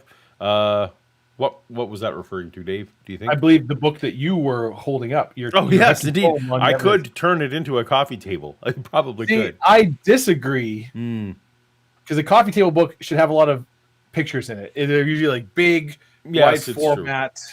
Yeah. Have a lot of naked pictures of Madonna. Maybe that's just my coffee table book. I don't know. Do you remember that? What was that dumbass book she came up with? Yeah, what was it called? $500 or some stupid amount. Erotica? Was that what it was? It might. Yeah, that sounds about right. That sounds about right. Yeah, but I immediately knew what you're referring to. Yeah, it was something like insanely overpriced. Yeah, and there was only like so many printed, and it was just like, what the fuck is this, Madonna? Take it down a notch. My parents had some coffee table books. Ooh. I don't know if you ever did. Yeah, they still do. One was like Oh, who was the guy that was the painter? Did all the whatever Saturday Evening Post covers? Norman Rockwell. Norman Rockwell, right? Yes. Yeah, so it was like just a bunch of Norman Rockwell paintings, which was actually cool. Okay. I liked it. And there was one that was called "If You're Not from the Prairies." Yes. And it was kind of like paintings of prairies. Like you don't know wind, you don't know. Yeah. Yeah, we would often have. They're usually photo essay type books, right? Mm-hmm. It'd be like the bridges of Saskatoon, or something that looks impressive without having to actually sort of read it because it's just sitting right. Exactly. Yeah. I don't know what the point of them was. They're for you to pick up when there's a conversation lull. You could pick up the book and flip through it. Yeah, or if you're sitting in the living room for some reason alone, That's and right. you need something to flip through, and your local zine. Local zine. No, yeah. Now that'd be a good coffee table book of zines. A coffee table book of zines. Yep. Yeah, that'd be very counterculture. Oh, quasi meow, Paul. We have a quasi meow. Super chatted some New Orleans Cronenbergs to us. 20 of them. Oh, well, there we are. Cluttered table, cluttered mind, empty table. We all know who that's referring to. That's I'm gonna have to take that one to heart. That's yeah. So what about no table? No. Feels very zen. And then we have another one. Second Ecology Alive call-in show. Oh, that would be delightful. That is the thing. We could actually, we could do a audience chat show one time. Like where people, So I do it in. What does the line use? Like, is it like Skype or no? The line uses a whole very elaborate vMix and various other software that is all. Is it like an actual? That yeah, it's all very expensive. You can tell I've obviously watched the show because I'm sure it's explained. Yeah. Which is funny is I actually have spent several hours watching the line and somehow just there is elaborate, but I would just use something like StreamYard, where you can literally put out a public link, and people can just pop in. We could do that one time. Yeah, I mean, I'd be down. Rather see me sparing change? Would they rather see me breaking into a car and taking somebody's stereo? No, they'd rather see me selling fidgets. But maybe we should make that our like our second anniversary show or something like that. We can do a call in live. We'll pick a special occasion. We can maybe do that. We need to. I know you enjoy trying to find ways to make this show even more complicated. That's true. Mm-hmm. We would need to. And I feel like if we're gonna do that, we got to kind of like advertise it a while. Yeah, you do. But we also need to figure out what the screening process is, so that lest the weirdos find out. I mean, I'm just gonna say it right here. I feel like in honor of Art Bell. You want the weirdos. There is no screening process. Whoever gets, I see whoever's there is there. All right. Now that means I'm happy to be right there on the hang up button. It's like well, that's right. A lunatic. Goodbye. Mm-hmm. Yeah. Okay. I'm like a Rain Man dude in some ways. Well, if you weren't selling fidget, I'm a Rain Man dude, and I sort of lost where that sentence started. That this would be so. In the late 90s, they just didn't know what autism was, really, or what the ADHD spectrum is. Because it feels like this guy. Everyone thinks I'm the Rain Man guy, and I need to constantly fidget. I mean, now there's nothing wrong with that. I'm just saying now that would probably be diagnosed, and they would, There's a lot. We don't need to get into no. Mental health was viewed very differently. 20, 30, 40 years ago, much less more than that. So now this poor guy's in the parking lot of a grocery store late at night. Yeah, dialing multiple phones. Yeah, just dialing phones. Yeah. Or many times giving them away. Is that what you would be doing? Breaking into cars? No. I'm using that as an example in the sense of when everybody has to do something. And in the past, I've made animal balloons for kids. I've painted people's addresses on the curbs. I've sold magazine subscriptions, door-to-door, cleaner, door-to-door. You name it, I've sold it. I've sold the Ginsu knife, the Wonder Chamois, the supercar polish, the aluminum welding rod, the swivel sprayers that go in your sink. You name it, I've sold it. But this is the... Yeah. That's a who's who. That's a... Didn't sell the All right, the pocket fisherman or the whatchamacallit that scrambles an egg while it's still inside the shell. Mr. Gopeel. So this guy's not gainfully employed. I mean, Well, he's about to make $1 million single dollars by selling. Because he doesn't want $1 million, Paul. He wants $1. No, he's going to make $1 million. He's going to make $1 $1 million times. Yeah. We can't check the guest disparaging caller box because we haven't had any callers yet. Yeah, we keep interrupting. Yeah. Webb says, I have to warn you, if you do a call in, you won't be able to get rid of me. Oh, I'm very good at getting rid of people, Webb. I don't want to. I like you. You're great. But I also have very few moral compunctions about just, making people go away. It's easy to hang up in the name of technical oopsie. What happened there? Oopsie. Whoops. Not to anyone who's listening now, but someone outsider, maybe. First thing I created myself. I want to share a real brief little story. All right. I got involved in the oil and gas investment business when I was, what was I? It must have been 19, maybe 21. I forget. My whole time perception is screwed up. What haven't you done? That's because you fidget too much. What haven't you been doing in your life? It sounds like you've done a little bit of almost everything. You wouldn't believe it, Art. I met Anthony Robbins. I gave him a fidget. No, I'm sorry. Who's Anthony Robbins? Anthony Robbins is a real powerful motivator. Guy does seminars and stuff. I gave him a... That's dating this. Who's Anthony Robbins? He meets Tony Robbins. Who's this Tony Robbins joker? I think somebody even referenced him in chat not that long ago. I thought I saw something about Tony. Yeah, or it's Tony Robbins. Yeah, he's this guy. It's Tony Robbins, and he's like 6'6" or 6'8" or something too, isn't he? He's a big guy. Maybe. I've heard that in reference to mine that people are like, "Holy he's got crap. a big smile." Oh. Anyway, he gave a fidget to Tony Robbins, changed his life. Remember Shallow Hal? No. You don't remember Shallow Hal, the movie with Jack Black? No. Huh. It's a good movie. Gwyneth Paltrow? Yeah, he's 5. Wow. Okay. He's a big guy. I could go through a list of musicians that would blow your mind, Art Bell. Jerry Garcia, The Dead, David Wilcox, Poetic Pondering, Acoustic Junction, The Samples, Merle Saunders, George Thorogood, Pata Bonton, shook his hand, gave him a fidget. Really? Some of these people got them directly from me. Some got them through their promoters and their channels. Anytime I go to a concert, the act gets a fidget on me. And I'll tell you what. I'm just going to let you in a little secret there, Mr. Fidget. Not every time that you give a little thing to a security guard backstage, that thing doesn't always make it to the musician. I don't. What are you even talking about, Paul? Yes, it does. That's what happened. Every member of Aerosmith has a fidget. I've never paid for a concert. The first concert I ever went to was free. I snuck into Elvis, and ever since then, I've been going to concerts for free. I just won't pay. You don't think he's alive, do you? I'm not sure. Really not sure. You wouldn't believe the crowd here. We got 2, 4, 6, 8 cars and like 12 people. And but the guy from Radio Free Santa Cruz stopped by the pirate radio station local. He's listening. He's broadcasting on one side and listening on the other. Oh no!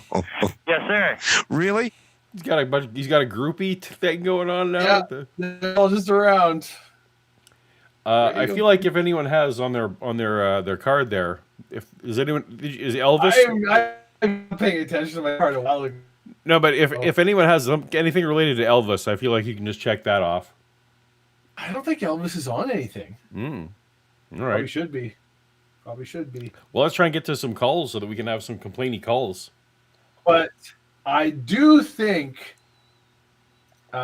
we can all agree that the Santa Cruz grocery store is essentially a euphemism for the Hollow Earth. And I'm just going to take that off right there. No, What could be more hollow than, factory No. farms and rampant late postmodern capitalism, Paul? rampant empty calories. You're the No, worst I friend am. I have. Absolutely. Yep. He stopped right by. He's had a fidget for 9 months or so. Put him on. Oh no, he took off. He's gone already. Yeah, he came and went. He needed a new fidget. He'd lost his fidget. So I've been giving fidgets away here, Art. No sales. Just How giving them away. many fidgets do you usually carry on your person? Oh, well, I don't want to go out usually without 20. 20 fidgets. Yeah, 20 fidgets. That's going to be a healthy night of experience for me. I can only make this amazing contact with so many people a day before I burn up, Yeah, I understand. Yesterday when they came in, we put them. We of course. Yeah. Well, actually, I don't even know. Yeah, Art should quarantine his mail for 24 hours. That's a thing he probably should do. I'm ready to go into that right now. But cats like fidgets. I can tell you that much. 2 of them disappeared, and I thought, oh my God. But it was my cats. Now, how they managed to carry away these things, I don't know, but they did. What I would like to do is, I guess, let you talk to my audience and let them ask questions. Let's do it. All right. Yep, and by the way, Art, too, some of these photos, I don't know what you're going to get or not. I'm trying to kind of reserve my physical image. Okay, I want to be a cartoon character, okay? Because I want to be able to go into Denny's in 5 years and get a Grand Slam over medium with all bacon without having people go, it's the fidget guy, And so I'll be cartoon, just like in the comic book.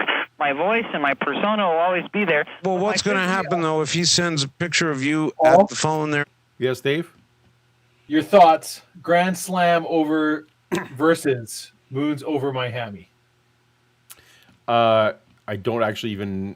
I know roughly what a Grand Slam breakfast is. You know my stance on breakfasts. I feel okay. How about, is there a fruit cup? Yes. Yep. A fruit cup and black coffee is what I would... What's this Moons over? What is? Tell me, Dave. The Moon's over my hammy. Oh, Moons over my hammy. It is an iconic Denny's breakfast item. Oh, I see. I don't even let's just move on. Let's just talk to the fidget guy. Fine. I'm just gonna get upset.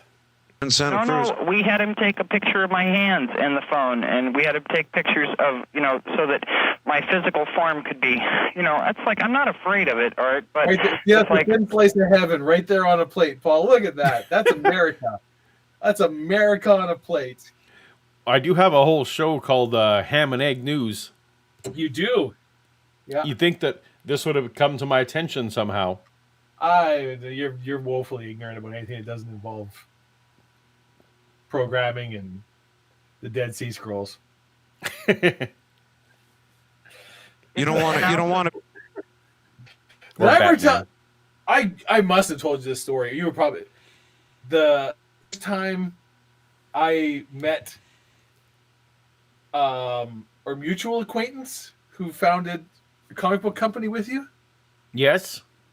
But I went to Paul Walker's Pancake House in San Diego, and he and his family were sitting like at the table next to me, and he kept looking over at me and looking over at me. Okay. And I had never met him because it was the very first time we were there, so we hadn't been in the booth yet. Yeah. And he comes over and he's like, "Are you David?" And he said my last time. I'm like, "Yeah." And he's like, "Ah," he shook my hand. It was like, "You look just like Paul described you." And we joined tables and went. You were in bed. I was not. I don't breakfast. No. You were probably jogging or some stupid shit like that. I like jogging in San Diego. Anyways, Richard Walker's Pancake House is pancakes. Want to be a celebrity? Well, it's not even. I'm already a celebrity because the fidgets are coast to coast. But in other words, you want to be able to walk around the streets without everybody going. Yes, what's going to happen? Definitely, what's going to happen is everyone's going to mob this guy. Webb makes a good point. Now that it's only a matter of time before Kip Davis shows up. Now that I have brought up the Dead Sea Scrolls. Yeah.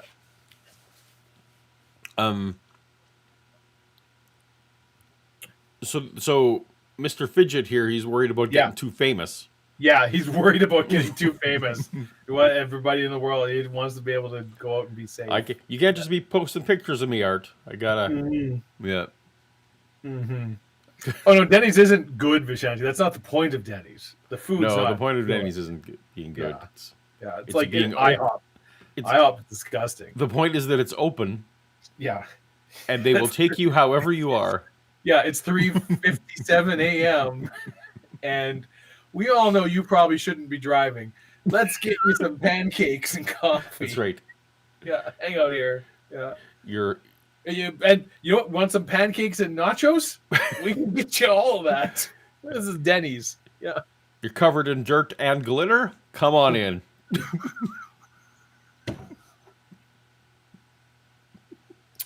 I almost spit rum and coke all over my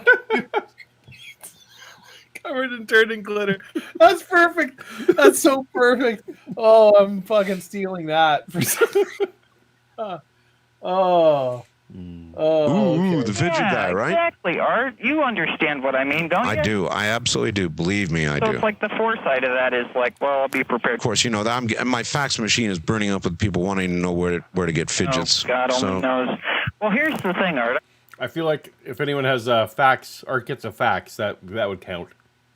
Hey, I got Art gets a fax somewhere. There you I go. think.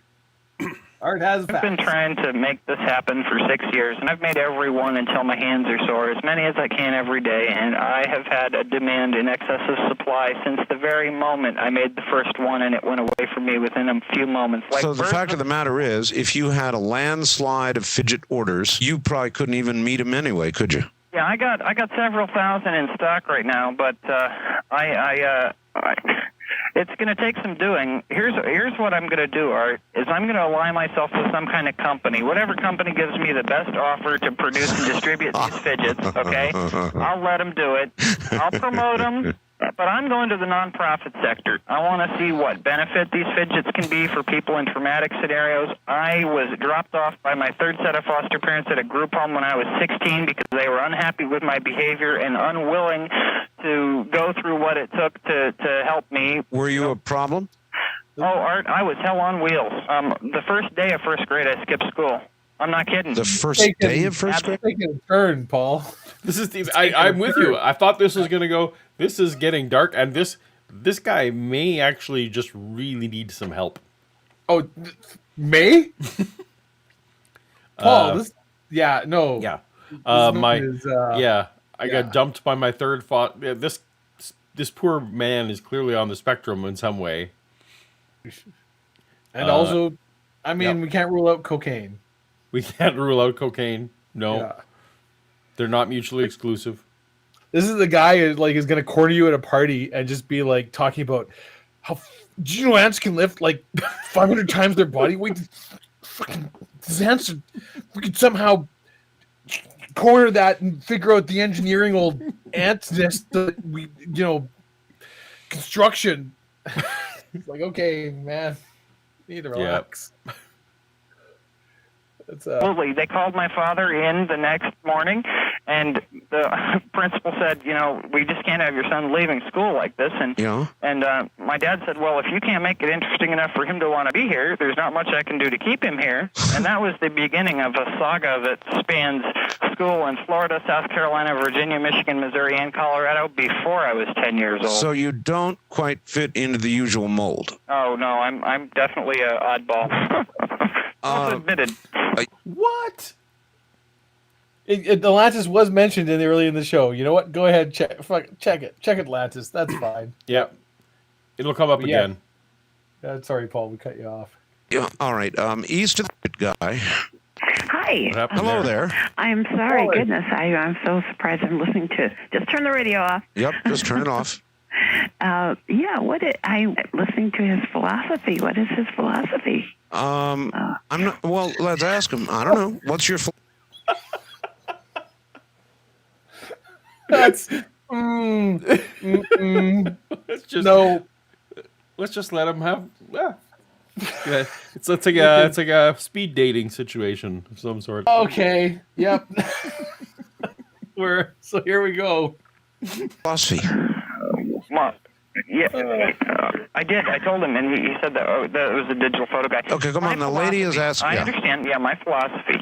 Art. I feel like I'm at like a big family gathering, and my very socially oblivious cousin is just like, "What about those Trump hearings?" And I'm just like, "Oh, no, we're all having a good time."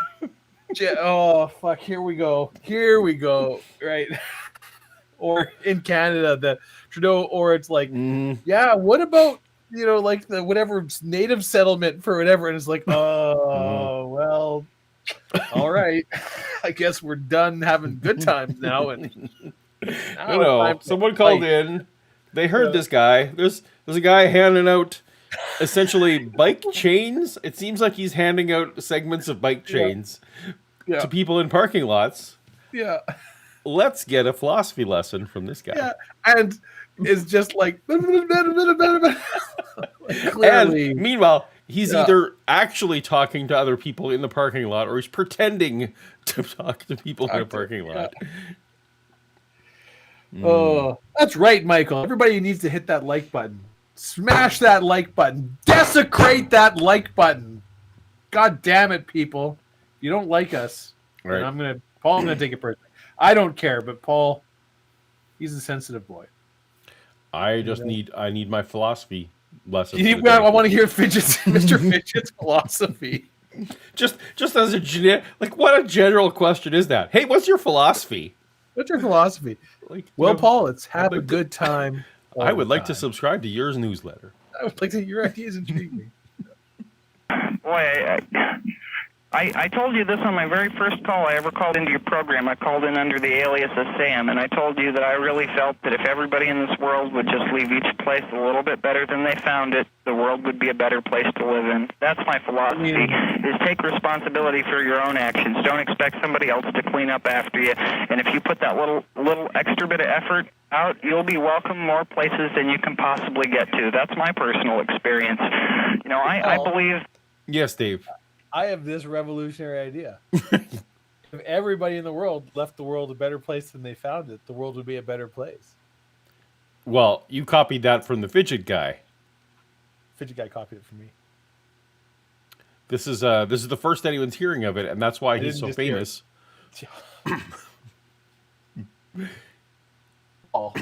He's that recluse, though. He's like the Banksy. He's like no one knows nobody knows what Fidget guy looks like. Everybody just bought more milk, there'd be a lot more milk in the world. I mean, to be fair, Dave, we were bracing ourselves for something much worse than what he actually said. I'm actually disappointed in how... Yeah, just the fact that he gave us... gave us generic fortune cookie. Yes, Burning Man philosophy 101. This is 100% what it is. Be excellent to each other. And party on, dudes. Some sort of God, higher power runs this planet, and I think the more I need now is love, sweet love. Yeah. Party on Wayne and party on Garth. Party on Garth. Cool. Find it, the more I limit it. All right, ma'am. One more question. I'm just really curious about how old. Well, that's a good question. I'll be 29 a week from yesterday. Oh, okay. That's 29 years. That's 4 years older than I thought. There you go. Yeah. I'm probably 100,000 linear miles old. In the last 6 months, I've been in Phoenix, Tucson, Las Vegas, all over. It's all relative. You heard this man. He needs help. It's not the age, Dave. It's the miles. I guess. Mm-hmm. I guess. Relative. Yeah, thank you very much. Very interesting man. Where are you, ma'am? Indiana. Fort Wayne. Indiana, Fort Wayne, Indiana. And country, good people. Ma'am, do you believe me when I tell you this wasn't a setup? Yeah, I really do. I believe in this kind of spontaneity. Yes. Sometimes the world just clicks together. Yeah. And it's that's what makes life interesting. But it is, ma'am. Thank you. I was sitting here thinking, when you got through the break, through the news, all my lines were ringing. They always are. They're all lit up all the time. There's between 10 and 12 million listeners out there. in almost 380 markets, radio markets, nationwide and beyond the shores, well beyond. And the odds of any person getting through at any time have they've got to be Remote. at least 1,000,000 to 1, like 1,000,000 to 1. I mean, we get the 800. No. Absolutely No. not. Yeah. At no point are 1,000,000 people calling in. No. No. Line I reports. guess if you want to get like the odds of any particular person getting through at any particular point in time, yeah, those are I have no idea how to even calculate that. Those would be very low odds. But the odds of you're right. It's like there aren't 1,000,000 people calling, so No. yeah, I don't know. That tell us how many people are Well, trying to Michael, get if you through. want a Bella Cam, I mean, beagles aren't free. Oh, that's right. Yeah, we can't just be. Ooh. You gotta. That's the money symbol. We're doing the. Through in a month that make it and don't make it. They issue Those dentist sticks. Those aren't free. those reports. So I'm telling you right now, the odds have got to be 1,000,000 to 1 that you Ooh, could have this made it through fella, like Paul. that. Bella is 7. I honestly would have guessed double digits. You'd have guessed That's what? it. I would have guessed double digits. Oh no, Bella's 7. Well, Bella's got many healthy years ahead of her. Hopefully. Hopefully. Beagles aren't as long-lived as some breeds, but hopefully No. many. I assume that's an aggregate because they chew fucking power cables and dive into wood They chippers probably, yeah. because they're Yeah. dumb They as will fucking posts. literally. Oh, there's a blanket. I will eat that, and Yeah. then we'll see how that goes. Yeah. That asbestos? I need to eat that as fast as I can. Yum yum yum. All right. Ooh. Timothy Harmon, Oh, there you go. $5 super chat. Well, now we're obligated. Yeah, Bella Bucks. There she is. Look at that little angel. Unhumping the bed. There used to be a Done rule. enjoying sexual congress with a pillow. That was before the stream. Yes. Well done. Young There master. used to be a rule, Dave, that you couldn't sleep on stream. I don't know if that's still a rule on the YouTube or not. But you can't just Yeah. just use up valuable YouTube. Yeah. You processing. can't just use up the bits. Just having a nap. Just having a nap. Yeah. But Bella, I feel like some of us are awake. So I believe that all of existence is a dream. life is but a dream. Yeah. A dream of, the mad god, Azerothoth, who dreams us all. I'm sitting here. I've known I could do it for 5 years, Art, and I've just been waiting for the moment, and I've been preparing myself. And see, this technology is going to be critical to humanity in a way because it's. Which, the fidgets or the ability to phone into a show whenever you want? Yeah. Or maybe they're the same technology. I don't know. That's the bone in the fidget minds. I'm just chatting somebody's name in chat. What? Somebody, I don't know. Somebody's changed their name in chat to work in my hands to the bone in the fidget minds. There you go. Beagles don't have an off switch in their stomach. They don't have an off switch in their stomach. Beagles will. Mm-mm. Not Paul. I had another friend growing up who had a beagle that literally ate itself to death. They were like out for the day and it got into the pantry of their house. Yeah. You know these people, Paul. I'll tell you Yeah. off camera if you want. But the beagle ate itself to death, and you're just like, I feel like evolution. Humans have somehow horribly twisted evolution to make this crazy inbred dog. Yes. Yeah. The wolves of 15,000 years ago would be ashamed. Even now, no wolf is going to eat itself to death. They'll eat till they're full and then stop eating. Like, even sharks just throw up and then Yeah. eat more. Not beagles, though. Every bite is a precious treasure. Doesn't care what race you are. It doesn't. So don't get at me in the comments. care what your sexual ideology is. It doesn't care what your experiential background is. It works the same for anybody with hands. You don't want to make money on fidgets? You're going to make a non-profit, you're going to put together some kind of non-profit deal? Well, what I want to do, because there's a lot of people that want to buy fidgets and pay a fair price. And that's a very good point, Stephen Luttrell. Very good point. I was wondering, this guy sounds like he couldn't sneak into an Elvis concert. I didn't, when he was saying Elvis concert. But later he's still going to be 29, yeah. So let's just for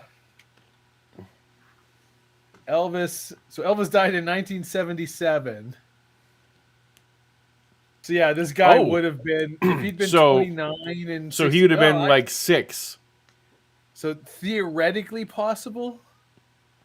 Yeah, he'd have been a child. But he was alive. He was alive when Elvis was still making because concerts. Yeah. No one do any math now, but I was 29 in the late 90s. Yeah. So he and I are roughly the same age. So, yeah, if I'd have snuck in to an Elvis concert, it would have had to have been as a kid. But this guy's a little older than you are. Okay. Well, because what year was this show in? 60s, right, in 96 or so. Yeah, he's a few years older than me, but in the ballpark. Yeah, he's in the ballpark. Within 5. He's within 5 of me. Yeah. So I guess he could have been like 10, going to sneaking into it. He's within 11 of me. Within, could be anything in that range. It's this in the last 6 years. I'm going to find a format in which there's a company that I work with as a consultant or as the creator of the devices in a consulting manner, not in a hands-on logistical management. See, I run away from numbers. I'm afraid of 2 and 5, even though I know it's 7 and times 2 is 14. I'm afraid of that because show off with your big math brain. It limits us. Michael Bezerros. I was in the same room as Albert Einstein in 1954. True fact. That is actually super cool. Wow. Pixar, it didn't happen, Michael. J. Victor writes, yes. There are rules about showing your naked derriere on stream too, but Bella doesn't care. No, she doesn't. Yeah, they've relaxed a lot of that. Mm-hmm. Bella's wearing a thong. It's fine. That's right. This is artful. This is tasteful nudity. Is actually that. No, that's Twitch. Twitch now allows tasteful nudity. But then they've walked back a bunch of that. Oh, did they? Okay. I'm only quasi. I do go on Twitch every now and then, mostly to watch people I know or. Yeah, I don't understand Twitch. It's a scary place. So it's weird. I don't know, but apparently you can make a shit ton of money on it. Yeah, but the trouble is, like, 9 people make a lot of money. Yes. Yeah. It's a weird thing. Whereas YouTube, I am part of the great YouTube middle class, as they say. But Twitch, I will say this: Twitch is a wonderful place. If it was like you and me, kind of like we started YouTube, where we're like. We don't care if like 8 people watch this. We're doing it for ourselves, right? Twitch is good for that, where you're like, it's very, very easy to just like get out there, do whatever thing you're gonna do, crafting, painting miniatures, doing whatever thing, cosplay, playing video games, hanging out, playing a board game with your friends and throwing, and maybe you'll get 4 people in chat that are also really into the thing that you're into, and you can just have a good time. So, like, if you're not looking to make $1,000, it's like, yeah, Twitch is great. It's very, very easy to just kind of get on and find a community of like-minded people with like the right hashtags, whatever, and just go and do your thing. If you're trying to make money, yeah, you better be the top 0.01%. Right, exactly. Yeah. Which is one thing I like about YouTube is, yes, it has a middle class. But I can't remember, like, I think the amount, it's like 50%, I think, is what Twitch takes from Like it's Yes. insane the percent. Yes, It's, if you have to be in the upper echelon to get the 70-30 split, yeah. which is just Otherwise, what- it's like 60-40, 50-50. It's right, crazy. which is just what everyone on YouTube gets. So yeah, Yeah, and Apple Steam is where it's just like 30. Like that's just a normal. Because they're still doing fine at that. well, and Amazon owns them, right? So it's like Bezos is fine; he could pay you people. Yeah. Certain part of my brain I depend on for creativity. So I'm going to go into the nonprofit field and earn a salary for my work and have my costs of doing business paid and operate in a philanthropic manner to help people who've gone through the stuff that I've gone through. Art, I'm a survivor of 3 sets of foster parents in addition to my real. This is hurtful. The fidgets are gonna help. Okay. I feel like maybe. Okay, whatever. Hey, Chris has a super chat. Did you like coffee table? Did you like coffee table back in the 50s when you were a kid? Did you? I should have read that to you so you could answer. I don't. Did you know. like coffee table, Paul, back in the 50s when you were a kid? I think I was indifferent to coffee tables. I actually probably enjoyed them because I would clutter them because I like to have. I did a lot of drawing on paper, like with pens and markers and crayons and things. Which Also, I think, in full disclosure, you weren't alive in the 50s. what? What? No, I was not. No, that's why this was hurtful because yeah, I was like, oh well, I was not alive in the 50s nor the 60s. Your parents have coffee tables though, and had coffee tables. You've been around coffee tables. Oh yeah, no, yeah, they definitely have had. For sure. Where else do you put your crokinole table? Oh man, you know, I almost bought a crokinole board. You don't last have one? month. I don't. Like I grew up with one around. Yeah. But like, I don't. Do you own a crokinole board? Oh yeah. No. There you go. Because I don't. Like I play a bunch of other. I own over 100 board games, but I don't. Sure. Crokinole is big and expensive, but I should. We did a I bunch do of. love crokinole. We were on a bit of a crokinole kick. Nobody in this chat knows what the fuck. Well, probably some people do. Yeah, No, probably some people do. At Christmas time. At ends Christmas. Yes, Paul and I played a there was- riveting game of crokinole. there was much crokinole-ing. Yeah. These are crokinole. Shannon and I carried the day. We defeated Paul and our other opponent. Yeah. Indeed. I have zero idea where like crokinole comes from, or what I don't know. It's like a very Western Canada. Yeah, game, it's yeah. The world championships are always held in Manitoba. Let's just put it that way. Yeah. And there It's are a good world game, though. I So- like crokinole. So Dave, have you ever looked up crokinole world championships? By the way, No, Paul, I never have. on YouTube, that's a thing you can do, and it I is suspect crazy. I would probably watch it and be riveted by it. You would. You absolutely would. Now, the trouble is, like, the best of the best of the best is just 2020, 2020, 2020, back and forth. Yeah. But when somebody makes a mistake and the way all they of a are sudden- actually, like, deliberately ricocheting off the posts, like, See, do you watch curling at all ever, Paul? yeah. But usually I now almost reserve for Olympic years, but yes, I do watch the curling So still. here's the thing. Back in like the 80s and 90s, so now there's a rule that if you don't put a rock in the house, the first 2 rocks, you are not allowed to take them out. So people Yes, can that's put been a rule cards for in- that's been 20 years. Yeah, but when I started watching it, like in the 80s and 90s, that was not the rule. No, it didn't used to be. That's correct. So it Yeah. used to just be like bat, bat, bat, bat, bat, bat, bat. Like you say, like take out, Yeah. and then last person would just draw to the button and get right. It was like that's why they implemented that rule. So maybe world champion crokinole needs a kind of Oh, that's right. They need a like as long as you don't get a 20, you're not allowed to take out your first 2 right, a guard rule of sorts. Yeah. of things, Yep. and then all of a sudden there's an actual tactical something going on to happen. We should write a strongly worded letter to the president of the World Crokinole. That's right. Well, you could probably drive it over in like 12 Crokinole hours. is spelled CRO Kinole. Is that right? Yeah. Did I do it right? Crokinole. Yeah. And if anybody, the fuck is cribbage? Just Cribbage. Everyone knows what cribbage is. Come on. okay, yeah. All right. I Well, mean, now we're getting very white. Now This is we're the whitest dudes. Someone accused our show of being on. I think Shannon earlier said that we were good at rabbit trails as opposed to getting through content. I mean, that is exactly what it is. All right. Yeah. Scotty Orange says, quick digression. Yes, I'm sure this will be quick.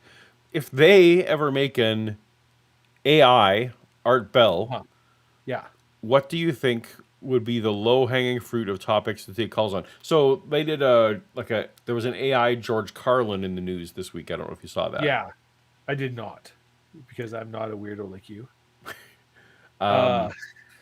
So, and George Carlin's daughter was unimpressed, but it actually, like, other than the jokes not being quite at his level, it actually was, reasonably good.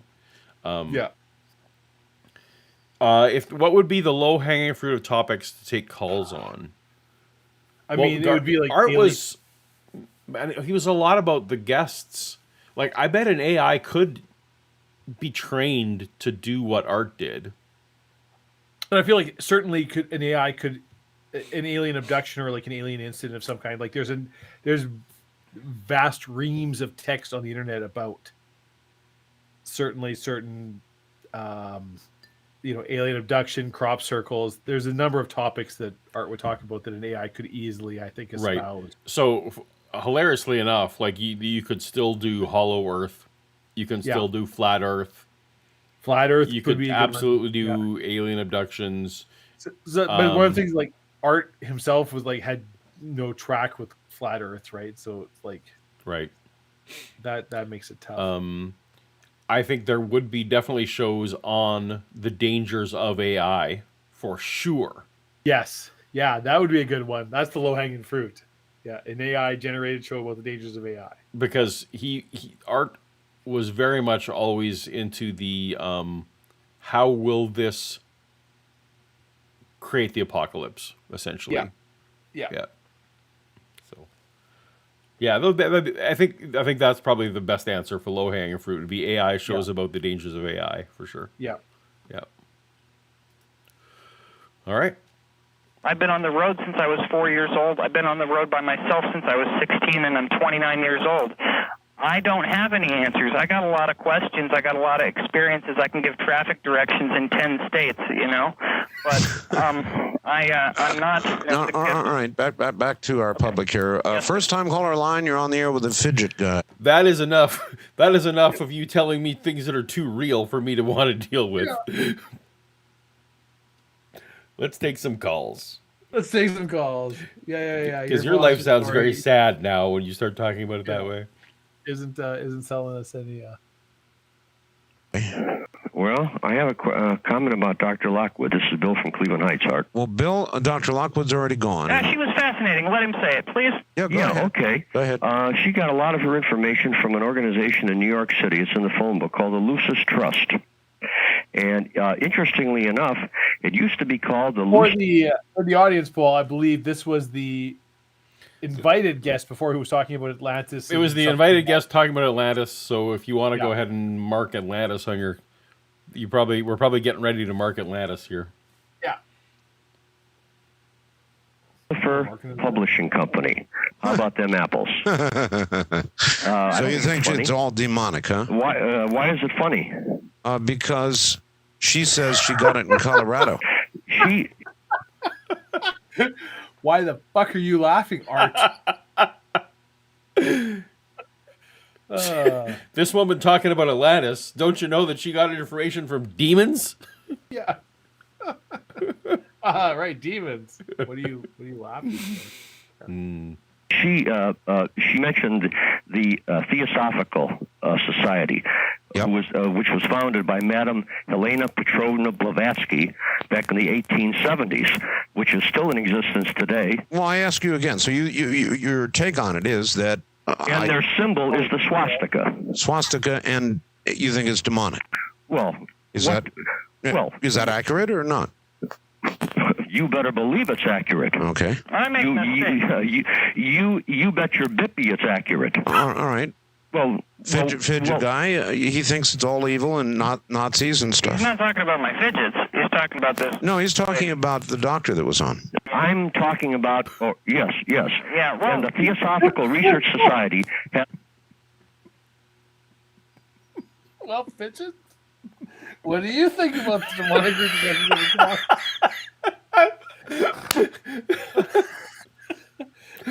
We are literally in it. Yeah, this guy's accusing Art of platforming a literal Nazi demon. Yeah. Art's Well- response is, "What do you think, Fidget guy? Is he talking about my fidgets?" I think it's complicated. I think there's a lot of facets. Mm. Brain cramp. Appreciate the $5 super chat. Thank you so much. Do appreciate the $5. Proof his fidgets sell well. He's still on the payphone call. Keep it on, man. Keep it on. Now, what was the rule on 1-800 numbers? Could you just call those indefinitely on a Like in payphone? life? I think you could. Yeah. No, from a payphone. I think you could. Yes, because 1-800 number is toll free. Right, and so it wasn't. Now it wasn't free. The phone company was making money, yes, but the But the person person who with the owned 1-800 them- number was paying it. that's how 1-800 numbers work. Yeah, But Art didn't have 1-800 numbers, right? It was just straight up. I don't think he did. No, It was just straight up long You distance wanna calls. call my So. show, you're paying. So yeah, so brain cramp. You're right. Someone's paying for this, Yeah, that's this symbol. call.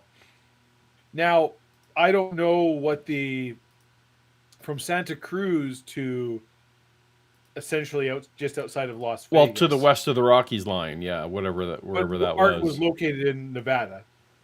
Right, but I assume like the east of the Rockies line was not located in Nevada. No. Yeah. Yeah, I don't know what his various line. That's a good point. So depending what line he came on, like I have no idea what. Yeah. Well, he hacked his way in through with his special hacker magic that you know about. So Yes. maybe Magic, no, maybe he. Now that actually was a thing that I know could be done. I know Steve Jobs used to do that. When other people in his company were busily trying to invent computers, Yeah. he was out making prank phone calls. Yeah, you could actually trick the thing into giving you free minutes. I know that was a thing. Anyway, When did you start working for a phone company, Paul? in 1988. I see. Oh, completely unrelated question. I got somebody. So there's so Amazon Prime as part of it has like a comic library. Yeah, so they bought Comixology. Oh, okay. Is that so a friend of mine, a mutual acquaintance of both of ours, has been asking me for comic recommendations. I told him like Tower of Babel, and I gave him a few. Like, Yep. here's some of the famous DC stories. I go, shoot me a couple, Paul. You're more a DC guy than I am. What are like? Okay, here's like the go-to. Like, you should read these storyline. Well, Kingdom Crisis Come. on Infinite Earths. Is that? Would you? Which one? Death in the Family. Death Crisis in on the Infinite Family, Killing Joke, Earth. Oh, Killing Joke. Dark Knight Long Halloween. Returns, Long Halloween. Long Halloween. Yeah. Why am I? Did I say Kingdom Come? You did not, but I will. Kingdom Come is a great series. It is. Uh, Who's the artist? The super famous artist? Watchmen, obviously. Is that on Oh, Alex Ross. Alex Ross. there? Yeah. Well, let me. Yeah, this is not the time and place for me to list comics. This is series. absolutely. fuck Look, everybody we that's finally down. got Dave. We finally got to a call. We're literally Screw demon you, Nazis. big guy.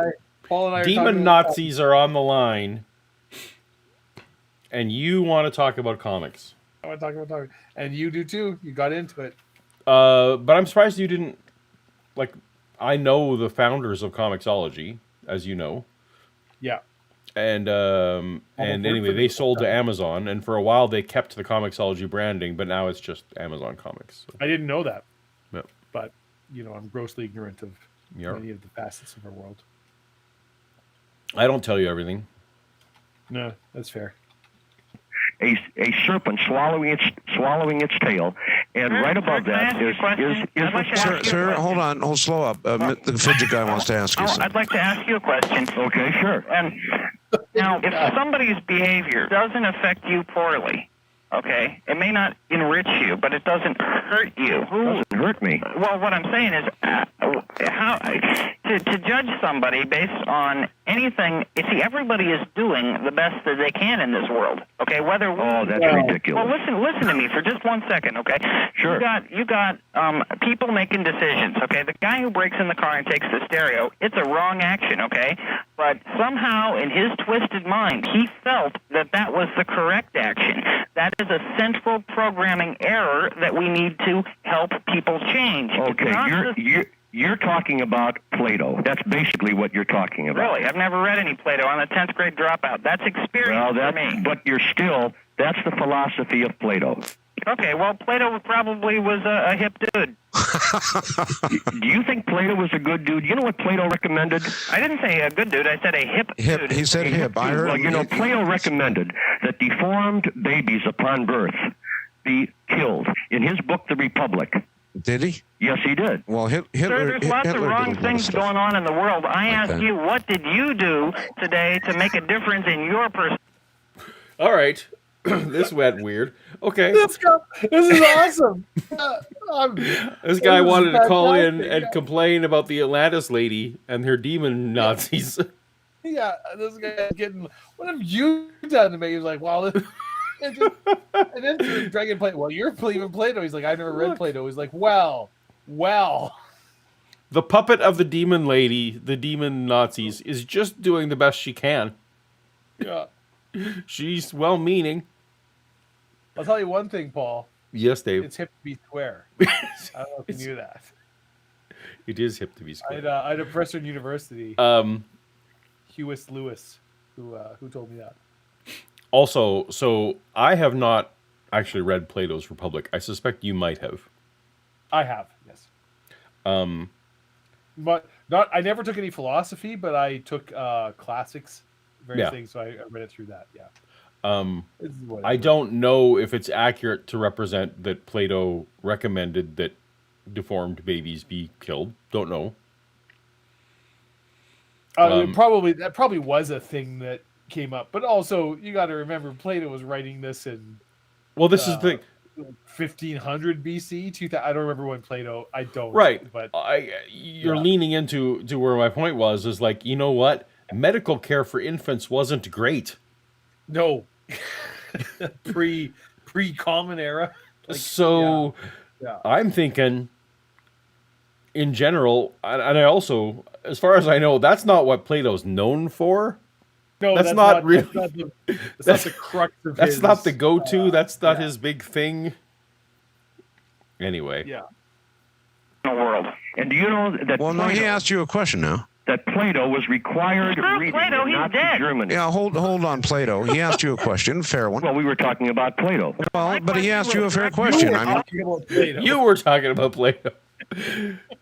Nobody else in the knows about Plato.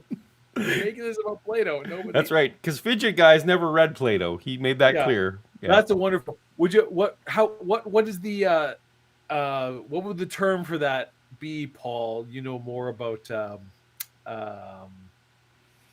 what's the word for oratorial techniques?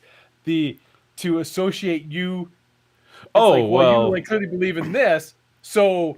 Then it's like you agree with Hitler on this one point, so you agree with Hitler. Yes. So you're down with all this. It's like, what? I didn't say any of that shit. Right? Yeah. That is there is a name for that, and I'll think of it. I'll think of it as soon as I stop thinking about it. Yeah. Totally other thing, but it's like because you're A to A is true. It's like, well, then A to B must be true. It's like, wait, no, nobody say anything about B. What are you bringing that up? Right? Well, it must be. Yeah. You have a beard, and Karl Marx had a beard. So Yeah, you obviously, are so or- yeah. So you But endorse to be fair, it's socialism. more. It's like you agree with this, and Karl Marx agrees with this. So Right. you must be a proponent of capitalism. And it's like, or communism. And it's like, well, I didn't say anything about communism. That's right. I was talking about wallpaper. And just because Karl Marx also likes wallpaper doesn't mean necessarily that That's I right. am. Yeah. Yeah. You dealt with Again, Twitter. Yeah, I'll okay, ask go it ahead. Go ahead. I said, what did you do today to make a direct influence in your community, to make a difference, to make things better in your world right there on your block? I try to follow the teachings. I'm not always successful, but I teachings try of to what? follow, at least to follow the teachings The of teachings Jesus of what? Christ. Well, that's nice. Not Christ. Plato. Not Okay, Plato. Christ said, do unto others as I'm counting that. Oh, here we go, Paul. Here I'm we counting go. this as a Jesus. Christ How is come close you enough. can just pull out whatever bullshit you want. Christ is My- close enough to Jesus. Okay. But you would I have them feel do unto that you. right. really you can't. Jesus can't exist in a vacuum. You can't have light with the dark. So probably really we're talking about Satan here. So I'm just gonna go ahead Satan? and check that. I feel Yeah, like you go ahead. this guy was already was saying that these were demonic forces. I'm going to give you that. Oh, and we talked about swastikas and all kinds. So I'm going to knock down. Oh, I we think talked you're about actually. Nazis. I'm going to Yeah. give you that too. Yeah. Yeah. There we Yeah. go. Good job, Webb. Make sure you on Nazis there too. Yeah. Do you want people to come on here and start dissing Christ? Pardon Okay? me? If you wouldn't want that, then you shouldn't be dissing somebody else's belief. Okay? That is Christ's teaching right there in a nutshell. That's not Christ's teachings. Oh, well, Christ, you put him in front of me and you have him tell me. Christ's Okay? teaching, Christ said to seek the truth. Okay? Art, you The said truth you will were set a you seeker free. of the truth. Okay? All right? Art, are you there? Yeah, I'm listening to this. Okay, you're a seeker of the truth. I am absolutely. Okay, you and Art both. That's fine. And you both agree that honor, loyalty, and duty are very important. I do, yes. I can agree, although there have been times in my life when I didn't understand that as a person, when I made actions that I regret today, although I have learned and gone back and changed my actions. Well, Let me since tell we're you- all not like that guy that you're both talking about, yes, we've all done that, huh? Yeah. Today, In other words, today- we're not We've perfect all people. done things we regret, Paul. I was understood. I thought he was talking about Plato. We're all not Plato. We're all not Plato. Oh, Yeah. he meant we're all not Jesus. Okay. All right. Well, we're all not a lot of things. What you two fellows are talking about is moral relativism. Anything goes. And that's the philosophy People are of trying to tell you Plato. to mark stuff on your sheet, Paul. Uh-oh. Oh, I got You need to things. mark Revelation unique to the caller. Yeah, that's accurate. Atlantis. You should mark if you. Oh, I definitely should mark Atlantis. And Yeah. then unique to the caller. Where do I have that? Do I have that? I don't know. All right. I can't see your sheet. No, And that sir, is- sir, I feel like I have a caller complaining at this point. Yeah, that's fair. And Yeah. I'm going to say guest disparaging caller. That's good. Yeah. Well, For sure. and you know what? We talked about Kip Davis, so I'm going to go ahead and just mark down the dead ski scrolls right there. I'm going to let you have that. I'm in a really lenient appreciate mood. this call, but I want to talk to some of these people that I've met in the last 6 years that have Oh, fidgets I'm out sure there. you do. Okay, third row down, far left. Oh, there I got it. There we go. You don't want to talk about this, do Thank you? you, You don't want Ashanti. to talk about Christ. You don't want to Sir, talk I'm about the washed in teachings the of blood Christ. myself, sir. You're preaching to the choir. Goodbye. No, I'm not preaching to the choir. All right, well, Goodbye. Like it's the fidget guy's show now. Art shuts down a caller right there. Good. At the behest, though, of This another caller. This is one of the greatest. This is good. Yeah, we'll see how it goes from here. But if this first We got caller- plenty of time left. Yep. but you're preaching is what you're doing, and we don't do that here. Thank you, Art. All right, look. Sorry, I got a little emotional there. Well, it's all right. Well, I just realized that I don't know exactly what to call you. So what? Go to Oregon to visit my mother. And I carried it with me the whole time, guarded it as if it were my Wait. Hello. Oh, Art. I'm We're sorry. back. We're back. I was Look. talking to the crowd. The crowd. Well, it's a small crowd, but it's a crowd. He's on it. He's going. All right. He's doing it. All right. East of the Rockies, you're on the air with Mr. Fidget. Hello? If I've got the hello there. Wow, I'm startled. The first time I dialed. Well, see, it can happen. It Luck did. of the draw. Yes, hi. Where are you? I'm in Pittsburgh. Pennsylvania? Yes. All right. I just wanted to say to the Fidget guy that that person who called was not a very representative of Christianity, and I think what he's doing is really interesting and intriguing and different. And all Christians aren't like him, so And I don't judge. I judge people by their actions. I don't judge them by their theology, because the theologies will screw us up just about every time if we don't put common sense experience to it. That's my experience anyway. So when he's like putting down somebody else, that is the same as asking someone else to put him down. That's why I'm trying to be careful not to put him down, because he has the right to believe whatever he wants. Exactly. But he shouldn't be telling other people what they need to believe, because if his belief system worked, he wouldn't need to. I agree. I agree totally. Did you catch that? I didn't totally catch it. I was talking in chat. What's please wind it back for me, Paul. He shouldn't be telling people Yeah. about how his belief system works, because if it worked, he wouldn't have to tell people. Kind of like that. There you go. Yeah. I thank you very much, and have a great. I wish I was there with the Fidget crowd. It'll happen. I'm going to do time travel seminars nationally. Give out a free time machine at the door. All right. All right. Thanks. All right. Listen. Give us your location again. I mean, there may be others who may want to come down and see you. Specific location? Yeah, sure. Well, yeah, I'm outside of Zanotto's in Santa Cruz. Wait a minute. Notto's? No, it's Zanotto's. Tell me your address. It's a crazy son of a bitch. Come on down. Yeah. Let's post a picture of your house on the internet. Go nuts. Why not? Well, let's give them a plug. I've been using their darn payphone. It's Zanotto's Family Market. It's a great market here in Santa Cruz. They got all sorts of stuff. Spower. They've got. Here we go. Are you ready for this, Art? They've got farm fresh vegetables, produce, farm fresh dressings, pickles, hot cereal, breakfast food, spices, flour, sugar, salad oil, gelatin, cake mix. All right. Okay. I was just reading their signs across. Zanotto's is located where? It's right downtown Santa Cruz. This guy sounds like somebody who's sold some ShamWows in his day. He sold some ShamWows. He sold some aluminum welding rods. Yeah. Yikes. Right next to Long's Drug and in between the Mobo Sushi and the... Bozzy Mayo obviously has... Someone's asking in chat, why is my name not green when I text? Not a fan. Yeah, because as I've said in this chat, I steadfastly refuse to give Paul one fucking dime of my money. I will not subscribe to his channel. I will not super chat. That son of a bitch isn't getting a cent of my money, and he knows why. We're not going to talk about it on stream, but he knows why. That's all we're going to say about that. Fair. Diamond King, which is the best place to buy your magic cards around here. And, magic cards. Yeah, there's a guy just pulled up in a truck. Hey, good guy. I don't know if he's... No. Although one thing that does happen is that when we go out for dinner, you and I are constantly playing games on how to make sure that we are the person that pays. Yes, that is true. And we've escalated in a spy versus spy fashion. Yeah. Although last time we went out for a very nice dinner that you and I enjoyed much of it. I knew you and Shannon were fighting over who. Yes, no, that was and Shannon won that one. Yeah. Yeah, and I was just like, oh no, I'll pay. Yeah. Let you guys do your thing. Oh, they're not. All right, wait a minute. No, East of the Rockies, you're on the air. Hello. Hi, Art. You're on the air with...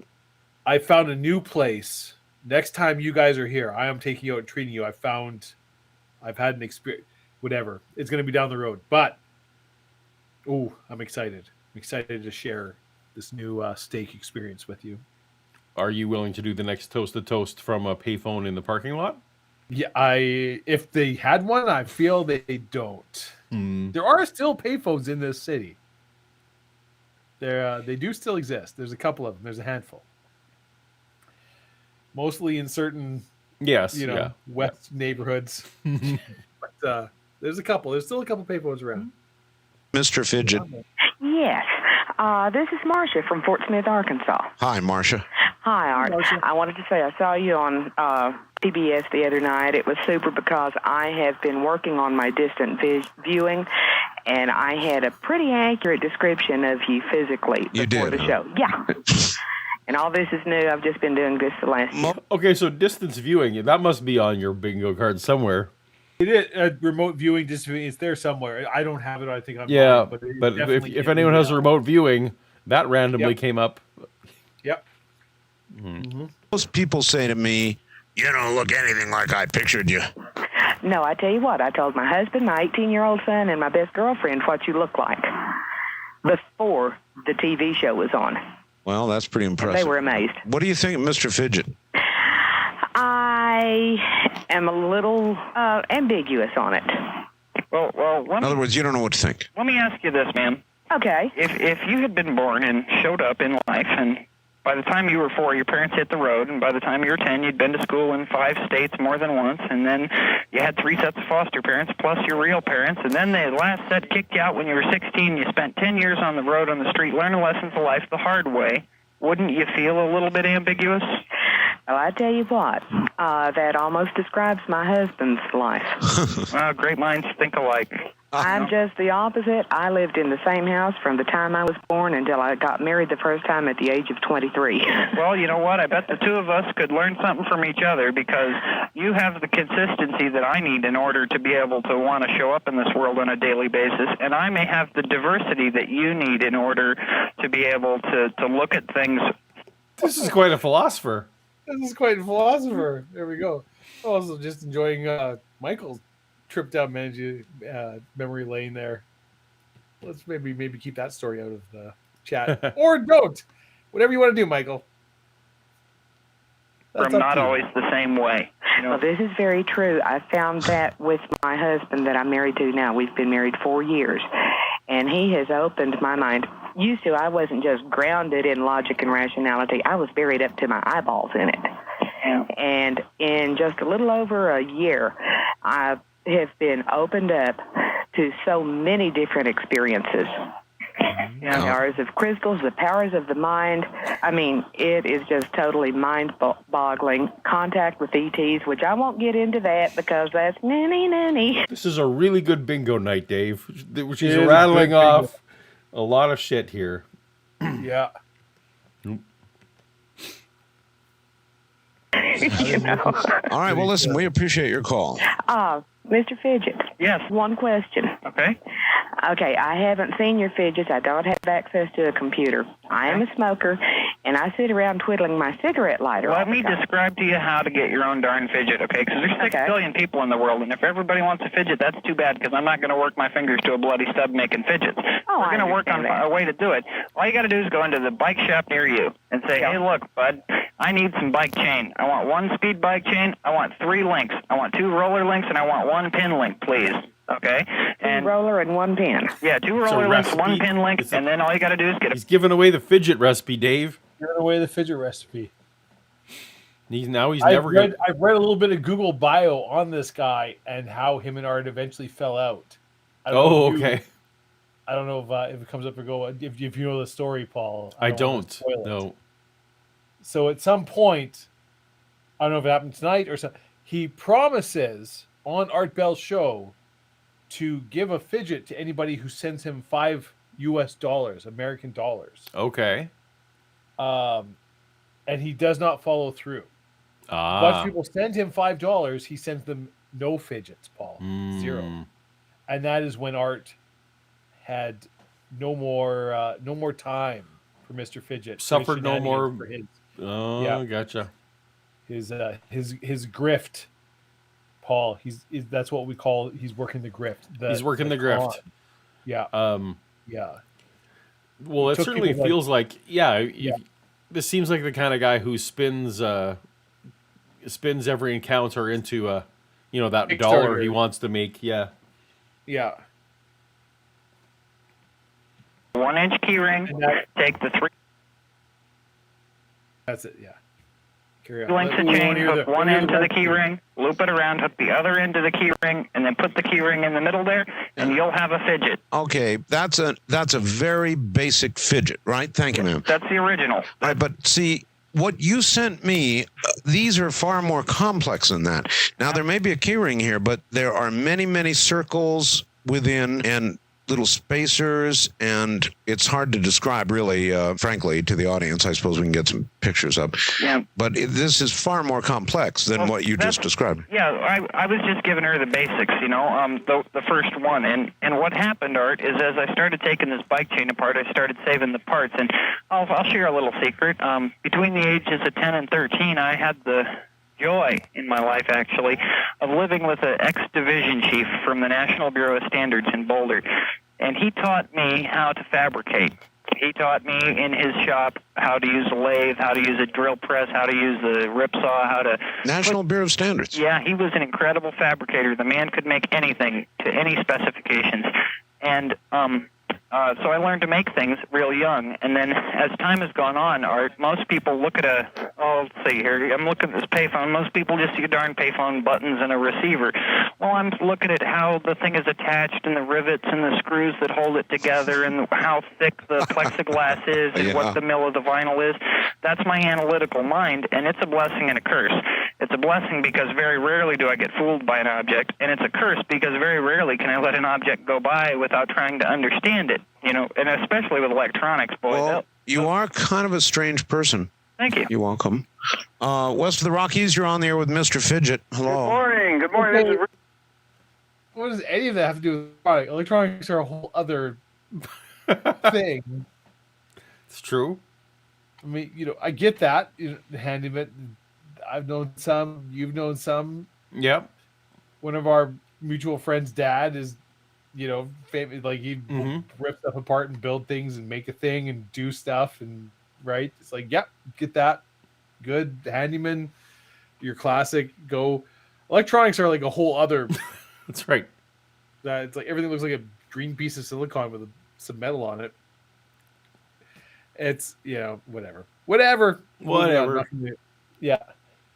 Rich from San Jose. How you doing, Art? Okay. And Mr. Fidget, you're right over the hill from me there. Morning. Good morning. Yeah, I'm about maybe 20 miles from you over in San Jose. Yeah, that's it. If I wasn't working, I'm working one. It's pronounced San Jose. Yeah. Everybody who's from Right, San my Jose, buddy. Santiago, Santiago, which means a whale's vagina.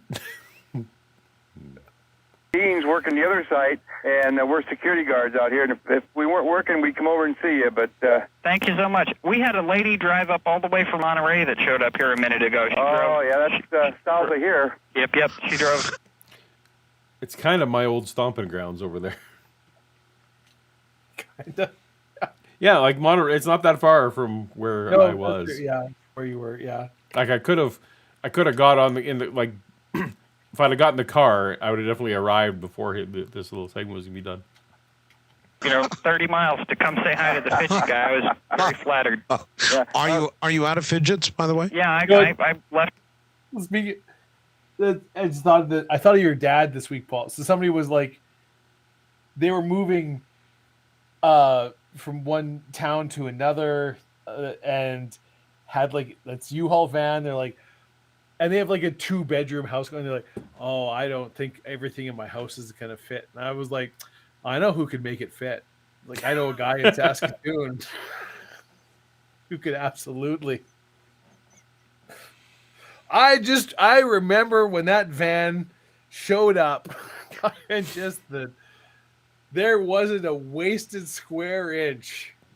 Your dad is the probably best packer that exists in God's green earth. Right there. Yeah.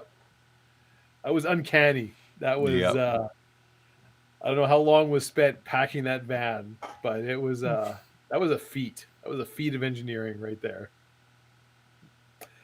And I think only you and I and him unpacked that van. We're the only people who know. Absolutely genius. Yeah. The house with 20 and passed them all out. They're gone. I gave the 10 away while I was sitting here. And this fellow just showed up, and he probably like a fidget, but I just don't have any darn fidgets. And I got to tell you, it's embarrassing for me. This happens, just about once a week where somebody will walk up and say, hey, fidget guy, show this guy a fidget. And I'll be like, I'm so sorry. You're all out of them then, huh? Well, so he's very famous locally, apparently. I mean, I get that. People know what he looks like there. So, yeah. It's like there's birthday guy in Calgary and Sailor Dad in Saskatoon. Sure, I suppose, You yeah. just get these. I mean, we're not supposed to use the word crazy anymore. Differently sane people. Just personalities. Are you familiar with the birthday guy from Calgary? No, I'm actually not. So there was a young man, as far as I know, is still alive and active, kind of around the Eau Claire area in Calgary, would often be in downtown, who would sort of ride around on a bike, and he will just stop random people, and he will ask you when your birthday is. And you'd be like, okay, well, my birthday is 2nd of September in 1978. And he will tell you everybody who shares a famous birthday with you and interesting astronomical events or things that will happen like on your birthday for the next 500 years. Wow. And he will ask you for your email or text and will send you birthday greetings on your birthday. And can like instantly calculate, basically like year, blah, blah, blah. Has this uncanny just like, in like 5,000 years, your birthday will be on like a solar eclipse. Your birthday, blah blah blah blah, and will take and is very high up on the spectrum. Like anybody, if you see him, Wow, like, okay. this person has no. And then it will just be like, it'll be like, well, goodbyes are awkward. He'll just leave. And is the birthday guy.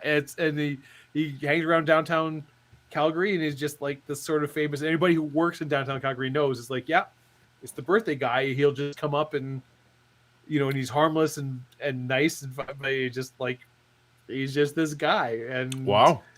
yeah, you can literally Google him. There's all kinds of things. It's like, yeah, the Calgary birthday guy. It's just this guy that rides around downtown Calgary and will ask you your birthday and will tell you all kind, and your birthday in 1200 AD, blah blah blah blah. Right. We'll go through and knows everything. Yeah, it's Yeah, that wouldn't translate to the Art Bell show because now everyone would just think, well, you're just on Google looking it up while you're on the phone. Yes.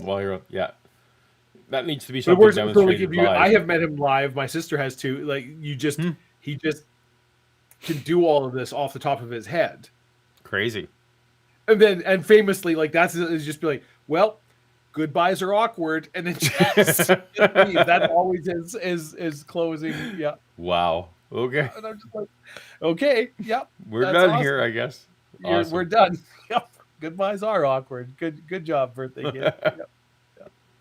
Moment. I've got about thousands of them at home, but I just don't have any with me. I only go out with about 20 each night because they're heavy. They accumulate weight, and Yeah, I can attest to that. 20 fidgets would be pretty hefty. yeah, I mean I carry a good amount of weight in my jacket. Let me ask you something there, Mr. Security Guard. Yeah. In your experience as a person, what's the most important thing you do to make it worth getting up in the morning? Well, helping people.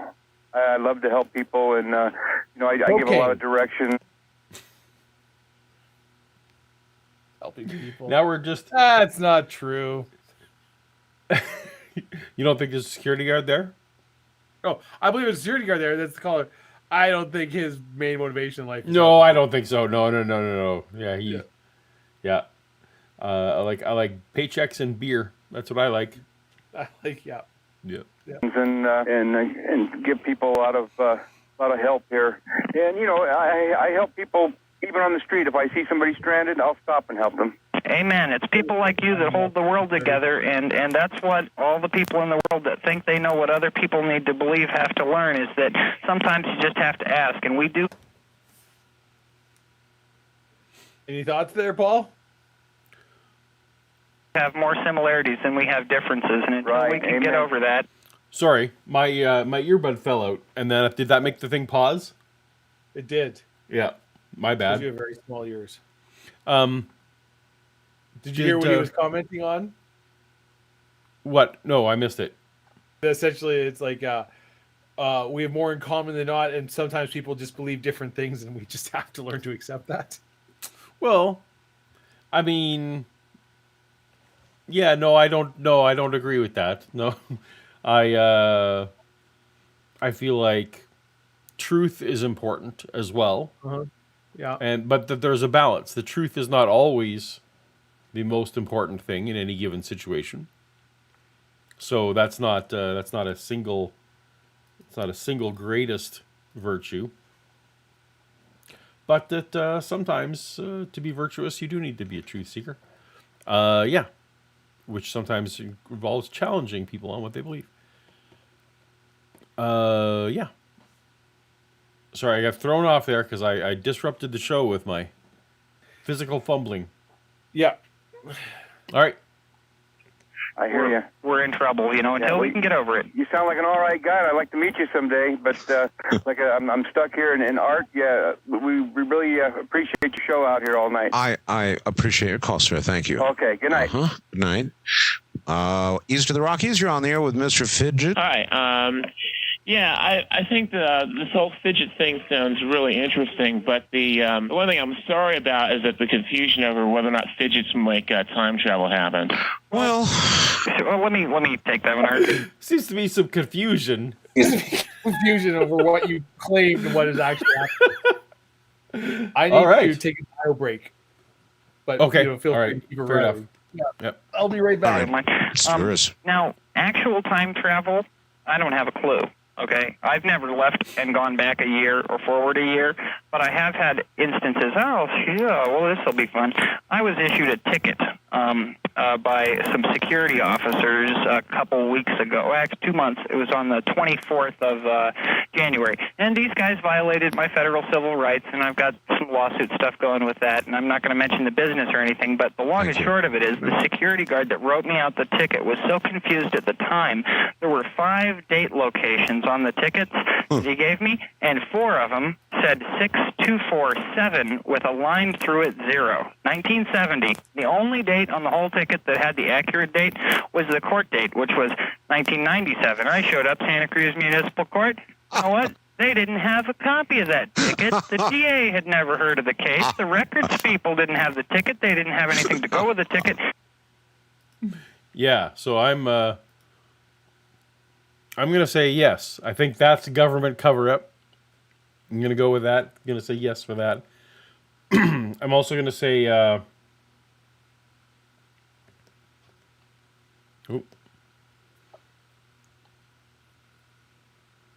Oh, I lost my train of thought. I had another. It was another one that I thought we were getting. Doesn't matter. But anyway, this is very. So he gets asked about his dubious time travel claim about the product here, and rather than answer that, he's like, "Hey, you claimed that your thing changes time," and he just talks about the time that people were too incompetent to give him a parking ticket or to give him some kind of traffic ticket.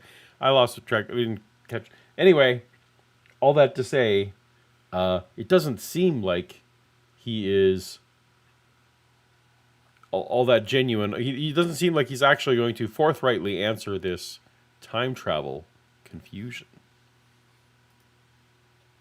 I'm currently seeking an out-of-court settlement with the company to deal with it because basically they threw me down and abused me for no reason. But I don't want to. I'm not a victim in this world because if you operate as a victim, you're going to get the victim experience. You know, I'm empowered to get beyond any difficulties that I've had, and I just want to make my life better and everybody else's too. Right. The best I can. First time I heard of you. Yeah, that does not actually answer any of my questions about your product or what it does. Oh, travels through time, Paul. Oh, he's gone. He's back. So you didn't, you missed that, which is fine. Mm-hmm.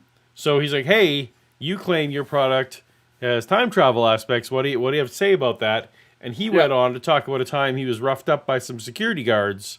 Okay. And they couldn't get the date sorted on the complaint for the courts, and because there were conflicting dates on the court things, he was let go and didn't have to. Wait, what? Okay.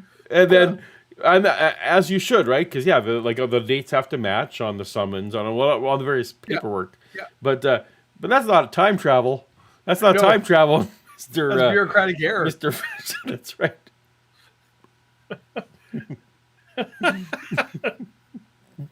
All right. Yeah. Was on one night when Art Bill was taking calls about people who were talking about time travel or something like that. Oh, I'm sorry. You know what? I didn't answer your question. I got off on a whole sidetrack there. The answer to your question is that by having a fidget, the device that I described earlier, it allows you to take your mind off of the difficulties that are making time travel slowly. When you go one moment at a time with nothing to do, you get the sweaty palms and the itchy feet, and there you are. If you have a fidget, you at least have somewhere to put that energy, and that in itself is empowering. Yeah, I understand. yeah. I understand the bullshit you're saying. You know what's funny, Orange? I absolutely think sacred geometry should be checked. I mean, what is a fidget but sacred geometry? All right, well then, fine. And also probably the Knights Templar. Let's just check that off. Not the Knights Templar. Yeah. No. What? You saw it, Paul. Have you not Yes? seen Indiana Jones and the Last Crusade? Yes. Then we're just gonna go ahead and check the Knights Templar. No. You saw Indiana Jones though, right? Right? I did. Did you see the Indiana Jones video game? The trailer that came out? There's more than one. I've played. No, the new game, the new trailer came out today. The video game. Oh no, that I have no idea what you're talking about. There's a new Indiana Jones game coming out.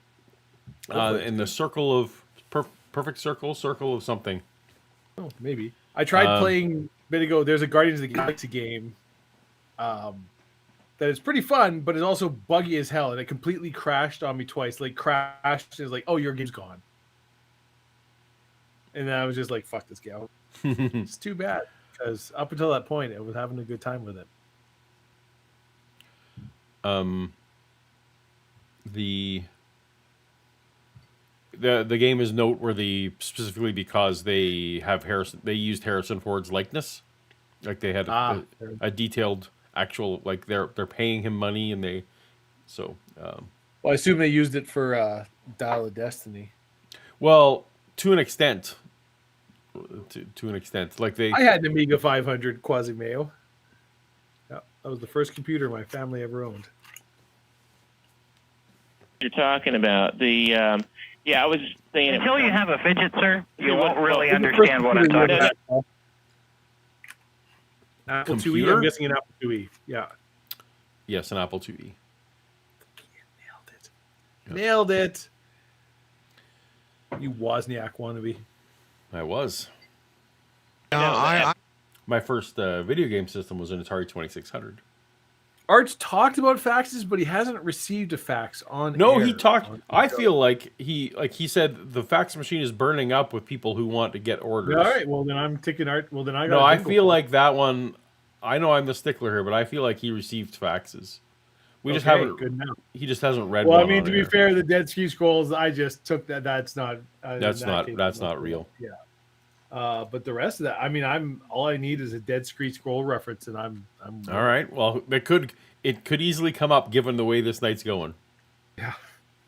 I'll attest to that. That's true. Believe me, I have extensive experience of working with other states and technology that's psychotronic based and the whole 9 yards. In other words, I'm a serious researcher in the whole thing about time travel in the first place. So my point is that. What I'm talking about is the way that people relate with time. I understand what you're talking about. So what I'm saying is that unfortunately, when I first heard you on the radio, there was a lot of talk about the fact that fidgets would actually make you travel in time. And so I was thinking, okay, this doesn't really sound right, but I'm going to wait around and see what this fidget stuff is really all about. And that's why I'm just saying that the fidget itself sounds like it's a really neat toy. But at the same time, it's unfortunate that it got mixed up with all this, well, this let time me tell travel you this. thing. Go ahead, Mr. Fidget. Okay, Art Bell held open a line for time machines for people that had physical devices that you went into and transported in time. That's right. I did not call in on that. He's done that multiple times. We've done I think we've even done like the time traveler line. Yeah. Episode. So that gives me some insight as to how this started. So what a couple nights before this episode that we're listening to now, he snuck in on a time traveler line. Yeah. All right. This might be a huckster, Dave. I don't know. Yeah. What? No. This is this man has been in 3 foster homes, and he wants to give 20 fidgets away a day because he has thousands of them. That's right. And his philosophy is just to leave the world as a better place. Yeah. Poor Webb is following my card because he shares the same card, thinking that the ticks I tick off, or he's like, oh, we got I bingo, not realizing that I'm just a cheater. That's right. You are also a bit Let of me a... tell you about my philosophy for if you're not cheating, you're not trying. And that's how I play games. And Paul's still my friend. So, you know. So, Dave made a Dead Sea Scroll. So, Timothy Harmon, yes, thank you for the super chat. We appreciate it. Dave made a Dead Sea Scroll reference when ragging on Paul earlier in the vid. So, whoa! That's computational language. I was engaging with Paul. Yeah, we don't like that kind of talk around here. But so Dave is not able to manifest things onto the Art Bell bingo cards. Dave mentioning things, just like he tried to mention there, like the Indiana Jones thing. Yeah. That does not... Me and Dave bringing up something. Nah, I think you mean Dave and I. No. It would be Dave and me. Oh, is that what it is? Yeah, because me bringing up... You wouldn't say I bringing something up. You'd say me bringing something up. Doesn't manifest... Well... anything onto the bingo card. It has to be from the show. Yeah. Yeah. And on the show, they clearly earlier they did not mention the Dead Sea Scrolls. The Kabbalah, though. So we're just going to tick that off. Line. I called in on the I've got American rights to talk on the radio no one really line. knows what the fuck Kabbalah is. It's probably fidgets. No, it's not. It's not fidgets. I mean, you don't know that. This guy, the fidget man here, is invoking his First Amendment rights to call radio shows. Yeah, the only person in chat that maybe knows anything about Kabbalah is Vishanti, and she's gone. So nobody can stop me from taking this off. West of the Rockies line. Yep. Now, if you have some kind of time machine that'd take you back in time or forward in time, I'm sure everybody would love to hear about it. And I am from Missouri. I was born in Missouri. It's the show me state. Until I see somebody go in a time machine and freaking disappear, I don't believe it. But now, as far as making painful times more pleasurable and being able to get through them, that I can absolutely prove to you beyond any shadow of a doubt is possible. All right, I have a question for you. Yeah. Why do so many people that do call claim that time travel with fidgets is possible? Well, in other words, in all your... We have not heard any of those calls. Where are those calls? Yeah, where's any of that? Yeah. Fidgetdom. I always remember... You know who John Hodgman is? Yep. Right. Yep. At one point, just the Missouri, the Show Me State, I can't remember what. One of my favorite jokes of all time, he was like, Missouri, also known as the demonstrate your goddamn thesis state. It's a more eloquent way of putting it. Yeah. Don't know, Art. I'm just one guy with one thought, and one experience, and I haven't left this time plane. I'll tell you what, if I could, Art, I would go back to when I was 4 years old, and I'd tell my parents, "Don't you dare do this." No. I've got all that. Okay, this guy, he manages to keep slipping this is a therapy session. He keeps slipping his trauma in here. Yeah, he's that's clearly. Look, mister, I may falsely claim to be selling a time machine. Yeah. This is like the unfrozen caveman lawyer speech at this point. Yeah, like, Your Honor. Just the caveman. I can't be expected to, sell products that do the things that I say they do. Because, do you know how many foster homes I was in? 3, Paul. 3 foster homes. By the time I was 10, deadbeat parents. I was in 5 different states. I skipped my first day of school because it was boring. Dropped out of school at grade 10. I can't be held to your standards of delivering as advertised. I feel like this should have been a clue for anyone wanting to send $5 in. Frankly, now I want to look up some frozen caveman lawyer sketches. We can't. No, the Saturday Night Live people, they shut the street. They don't like. Oh the no, YouTube stuff. I mean just me personally. Oh, Was I that see. Phil Hartman? Was that who Phil was Hartman, the? yeah. Yeah. Your Honor, I'm just a caveman. I believe that. Your ways frighten me. But But I do know one thing: that if someone slips and falls, they are due compensation.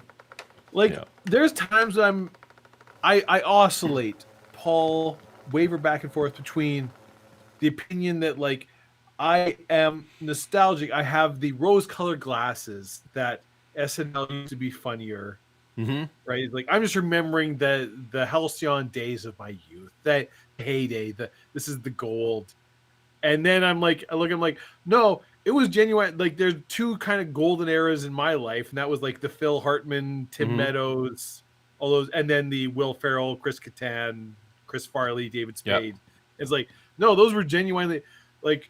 I'll go back and watch like a classic episode online or something, and like, yeah, like 90% of the sketches are fucking hilarious. Like this is just funny through and through. Whereas now it's like you maybe get two funny sketches in an episode of SNL and some funny jokes in the news. But you have a thought? It is a truism, and I think I've watched a lot more recent SNL than you have. You definitely have. You definitely have watched more than me. It seems to be a truism. Like, so my kids, who are in their early 20s, now think that Saturday Night Live isn't funny, but it used to be, like 7 years ago, right? Or 5 years ago. So maybe I'm right. No, so I think it's just a truism about Saturday Night Live that you that people tend to think that whatever Saturday Night Live happening when they're in like junior high or when they discover it is the golden era. But I don't know anybody who thinks Saturday Night Live is funny now. No, but what I'm telling you is there's junior high kids now who think that it is. And this is where you and I fundamentally disagree, because I do not think there are junior high kids who think that it is now. And yet Pete Davidson has become popular somehow. Yeah, well, there you go. King of Queen or whatever. Is that a show? King of... we think not, but we're just out of touch. I guess. Hey, Jay Victor gave us some money. Yep. I traveled through time at a rate of 1 second per second, and I don't need no fidgets. I don't need no For fidgets. $5, I can share my secret. Yeah, but Jay Victor, Paul, has one weird trick. What's that? Physicists hate it, but they can't. They can't. They can't stop it. Yeah. Physicists don't want you to know. Physicists don't want you to know this. You can travel through time. Yeah. The ducks at the park are free. But will it feel like I'm traveling through time at 1 second per second? I mean, it will. Yeah. Achingly. Painstakingly. Yeah. And you seem very well grounded. What I'm asking is, why so many people, and I'm sure you must know it's true, have claimed that they've traveled in time with fidgets? In our own way, I feel like this, at least to me, Toast to Toast Dave, is its own time machine. Yes. Because I look at the clock and I'm like, no way we've been streaming for that long. Yeah, but... I think we've been streaming for like maybe 90 minutes. Is it Toast to Toast, Paul? What did I say?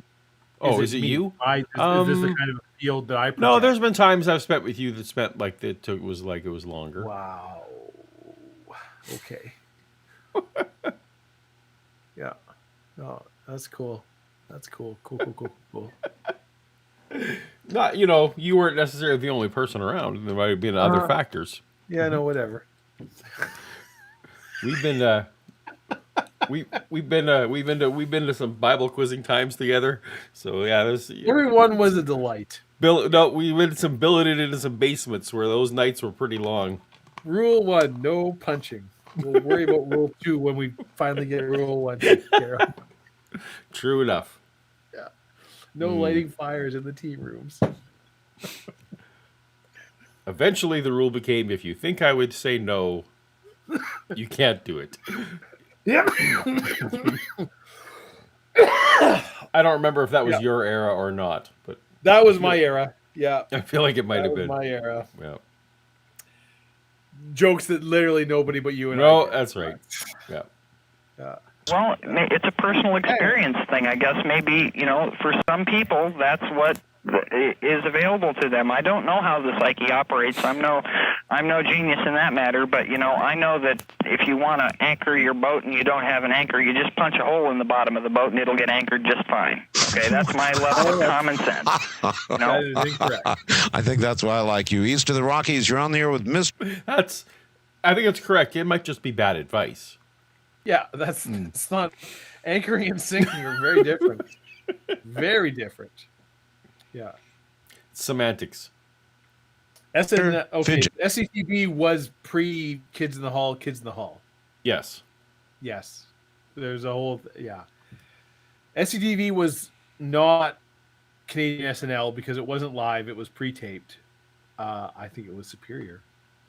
Oh yeah. Oh, I would agree. And there's a Canadian SCTV, and then there was an American SCTV in the Canadian version. And this isn't just me being patriotic. It was better because it didn't have all the crazy kind of network oversight and became like this whole other weird thing. But if you can ever find original SCTV, because it's Dave Thomas, John Candy, Joe Flaherty, Rick Moranis, Kathleen O'Hara, like the people that are in it were.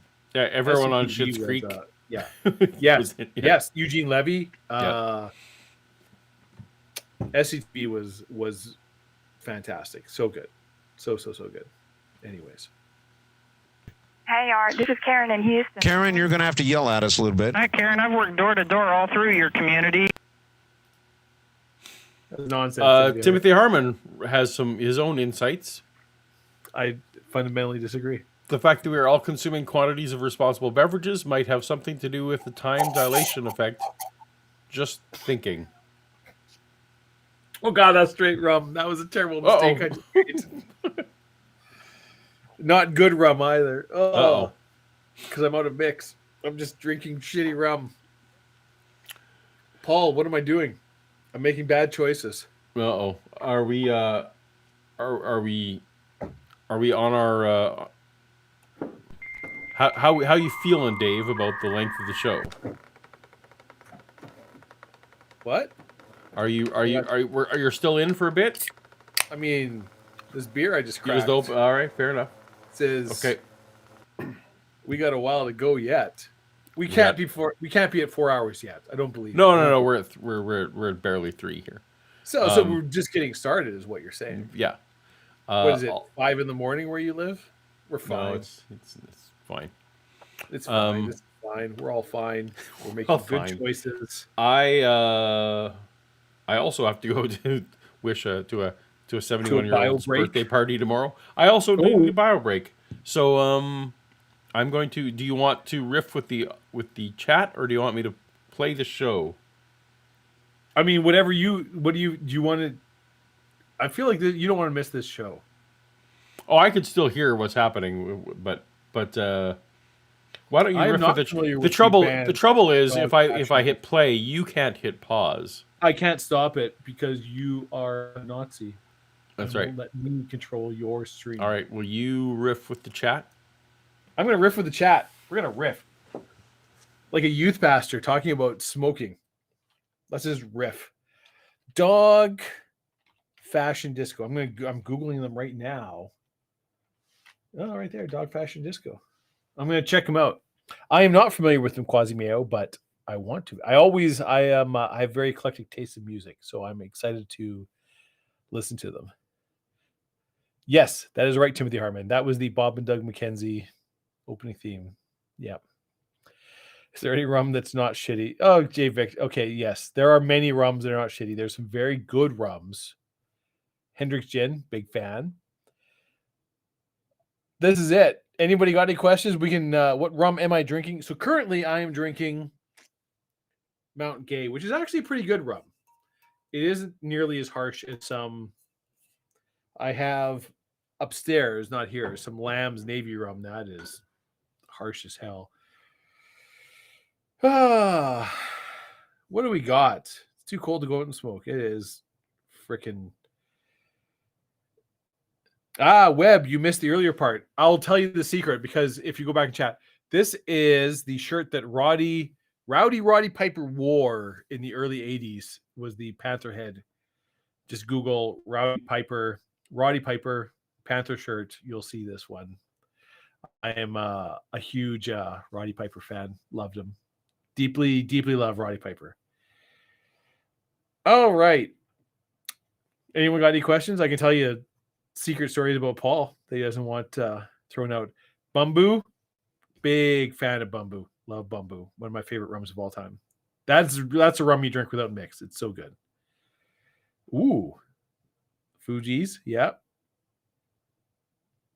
There was a number of the SCTV cast were involved in the heavy metal movie, but not every character in heavy metal is voiced by SCTV characters. Them polka dot cadaver say people with his eclectic taste, in my humble opinion, having a very eclectic taste myself. Good job. Yes. Why am I in a room with a giant printer? Well, this is just my office. So, like, this is just my printer. I mean, I am not a professional streamer. I have, like, a real job. I don't want to sound humiliated. Streaming is a real job. But this is not my gig. This is just my office. This is Dave's hobby. I don't have like a fancy setup that's like made to be nice. That's where I got this one from Timothy Harmon. T-Public. Love T-Public. Got a lot of shirts from him. T-Public is really good stuff. $5 super chat. Thank you, Tim. What country? She went Paul sends you Cougarans on Panel of the Frame. Mark, you're my new friend because you clearly actually watched Panel of the Frame videos because he picked up one of our cold opens where I'm asking for you to send me Cougarans because I am I can't remember what in my head I would have had it was like East Germany or something like that. Yeah. Yeah, what was that? I don't remember which one that was. I was missed a meeting and showed up and I needed you to send me gold Cougarans because I was Oh yes. Yes. I actually over Christmas like went through and watched a bunch of our Panel of Frame and there was a bunch I'm like, no, this video is still fucking awesome. This is great. I absolutely stand by all of this. Yeah. Mm-hmm. All right. Star Trek versus Nazis, classic. Yeah. Oh, that was a really good one. The one where we were proposing new Star Trek series. Star Wars series? The Star Wars series. Sorry, yeah, Star Wars series like Rebel Base and right. some of oh right. Yeah. There's some good videos. There's some good videos. There's some not great videos in Panel of the Frame, but there's some that I'm like, nope, this I would gladly show this to anybody. And be I still plug our Star Wars Holiday Special one too every once in a while. That was good. The one I think because it got demonetized more than once. The Fox versus Marvel. Oh yeah, that was a good one. Yeah, I still just keep that. A time capsule. Yeah, there's some genuinely interesting stuff in that. I feel. Mm-hmm. I was a cartoon there. Sorry. Costumes. So I've often, if I ever got a tattoo, Paul. Yes. I have 0 tattoos now, but if I ever got a tattoo, it would be polar bear or the polar bear and tiger. Oh, okay. Like the one just, yeah. That's that was a whole period, a whole time. But also I just like the aesthetic and everything about it. If that time didn't exist, this time wouldn't. So yeah, was there's a lot of emotion tied up in those times, but that was one of my favorite memories from my life. Yeah, it was doing those videos. All right. And how you doing? Oh, I'm doing fine. And listening. I don't want to feel feelings. I just want to listen to Art Bell. I don't want to feel feelings. I just want to drink and listen to Art Bell. But they're good feelings. I've come up with a. They're pretty much we were both going through stuff. You were going through more stuff than I was, absolutely. But the specific YouTube panel to frame, Yes, what was the name of the channel? I don't even remember. we were that's what the original channel was. Yeah, right, Fractal. Yeah. So those are all unabashedly positive memories for me. And to be clear, like that was actually that was our building time machines that made the time pass quickly. Yeah. When we were working on that. So any distraction is a time machine. Yeah, yes. Anything that helps you forget about how horrible life is for 10 minutes. Right. The time machine. Yeah. Yeah. He thought that, I don't know, I kind of see some reasoning to it. Daniel Brinkley. If you're a Dune fan, have you ever seen the YouTube channel Quinn's Ideas, Paul? I've not. He does like deep dive Dune stuff that if you're interested in Dune. Oh. Some of it's like, yeah, some of it is like, yeah, I know all this because it's just, explaining Dune to people who are not. Right. Deep into the Dune. They don't have computers. Okay. All right. Yeah. Yeah. But he has, I generally agree. Like he has some very good videos. And, there you go. There's a free plug to Quinn's Ideas on our tiny little baby channel. Thank you. Yeah. I feel like he's probably got more subscribers than we do. Mm-hmm. When he had his experience and came back from the other side, he was told and instructed in putting together this gizmo or this special room or an equipment so that people could unstress. Mm-hmm. And the psychomantium that Dr. Raymond Moody, is it? Yep, Dr. has Moody. put together, that seems to be a key. And in all of their traveling, unstress seems to be a secret, an element of it. So. It could be. I've been distributing them for 6 years, and who it is that has them and what they've done with them, I really don't have any idea. And another fellow just showed up here, Art, drove 30 miles to come. They're traveling. Yeah, you're out of fidgets, too. Perry just showed up after 30 minutes. Hello, Terry. All right, so So there is something to this, unstressing and being able to go into a different place. And I've known that since I was a little kid, and I first went to school and I learned my 1, 2, 3s. Whenever my mind gets busied out, it's like the networks, the circuitry. My mind gets busy. I go like 2, 4, 6, 1, 3, 5. The numbers keep busying me out, and that's when I lose my train of thought, and that's when I cannot be as creative in the way I put things together in my own mind. Am I weird? Like that's actually a thing that I do to distract myself or to fall asleep is like go to like list prime numbers or count backwards from some ridiculous number by other quantities and things like that. Like people do. That's not what I do, but yeah. No, but as a thing, like I think it's a thing that people do. Absolutely. Yeah. So my thing is I will try to, I'll be like, okay, so there's a village and there's a girl in the village but she is involved with this, like, but there's a criminal organization. So I will create stories and lives, and that's my prime number counting or going. Okay, and that. And is that to pass time or is that to fall asleep? It's to fall asleep or go. Okay. Like I get my mind kind of going. Oftentimes I'll I'll wake up, like I'll just like drift off. Love it. Thinking about these peoples and their lives and their worlds. And a mental exercise I will do is like I will write in my head, letter. This person's writing a letter to this other person, and what voice would they use and what vocabulary and stuff, and that's the kind of things I think about to drift off because I'm a goddamn nerd about stories. Yeah. My more recent I would love to have a channel that deep dive Dune in Warhammer 40K. You're clicking all my buttons, ham radio. Yeah. I've recently begun. I alternate between how would I catch criminals versus, then other nights how would I get away with shit. Yeah. And I feel like neither of these things are specifically healthy. No, well, whatever. Yeah. When I used to work construction, oftentimes we would envision apocalyptic scenarios and what we would do as like construct, and it was like we were uniquely, it's like, well, we have like a bunch of construction equipment. Sure. So like, it's like, you got nail like, guns. You got Well, not even that. It's like we have the equipment stuff. Like we can dig down 10 feet, and we have like sea cans and stuff. Like we can make an underground shelter. And like with aquifers and like actual underground flowing fresh water and stuff, because I worked for a water and sewer companies, like we mapped all this stuff. It's like, no, we can do this. We can build like an underground shelter where people could live for a year or two. We actually have the technology to do this within a day or two.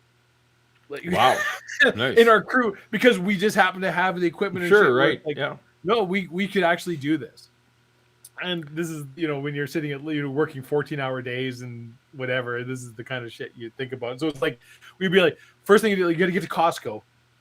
It's like a zombie apocalypse. Like you get to Costco, you grab whatever, you get to your Cabela's or it's like, hey, we're loading up on guns and ammunition, we're hitting preserved meats, canned goods, clearing out the Costco, getting whatever ammunition we need. And meanwhile, we got our crew, because an excavator can move a lot of earth in a day if you really want to, like thousands of tons. Sure. It's like you can get a lot of shit done if you know what you're doing and have the right equipment. It's like, yeah, we can have an underground base for 50 people in 3 days. And hopefully winter comes.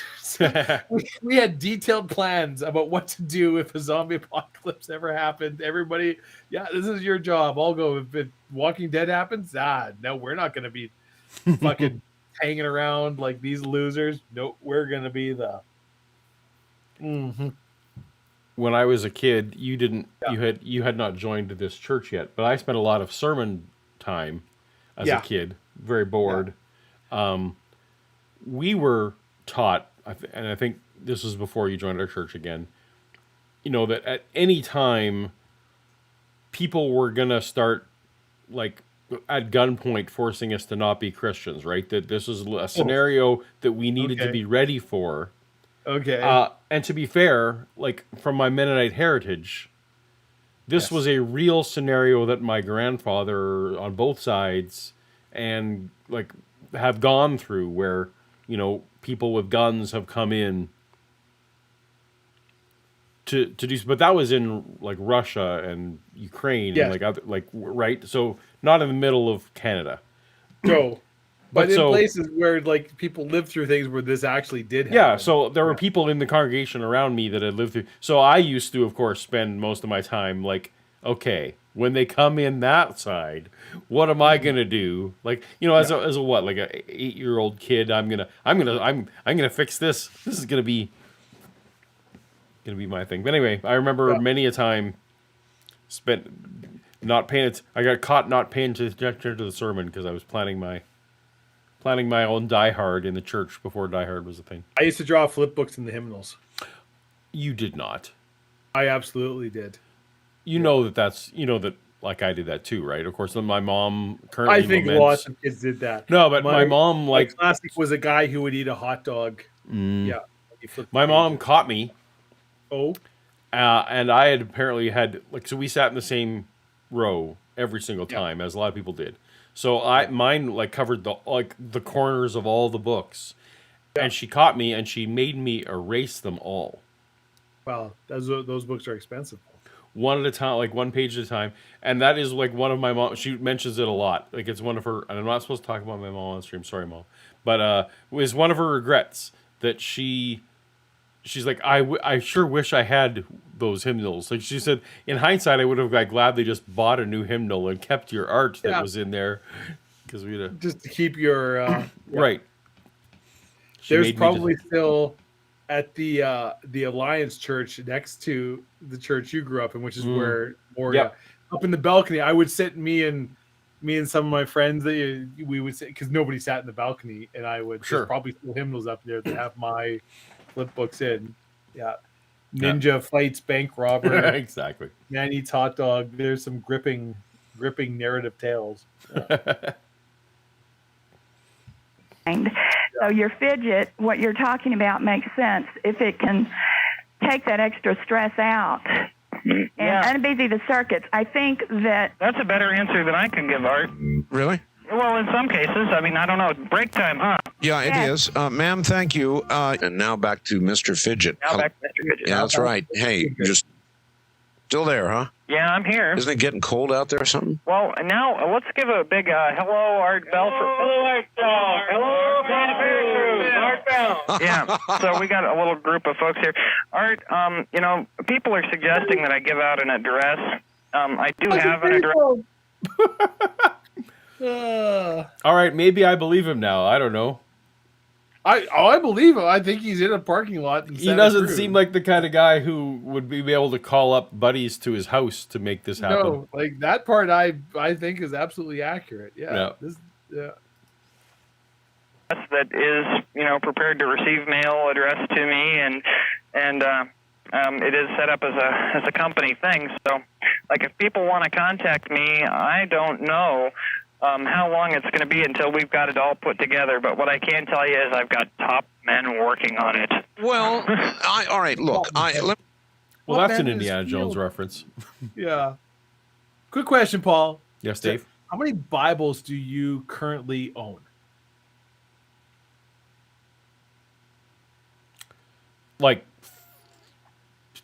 6-ish. All right, fair enough. Yeah. Different translations, or they're all yeah. I mean, they are, but they are all. I kept the ones that had nostalgic value to me. Yeah. You know, many that are just like, this is just a Bible that I have for like research. No, none. I have none. They're all okay. These are all. I threw like those all went away. In fact, I'm angry with myself because I was also like every Bible school textbook that I'd had, which was lots, and or concordance or whatever that I'd gotten for various, youth ministry stuff. That all just went in the garbage, and now I'm like, damn, I could have. Now in my current occupation, that's right, I could have. Yeah. I wish I had that stuff. But I still have some. If I find them on I got 3 bookshelves. If I look through and find them, I've now moved most of, despite this chunk of a thing that I could only get physically. Yeah. I much prefer digital books. Actually, I like even just to read. So I mostly read digital books, but I still buy paper books because I still like the old school.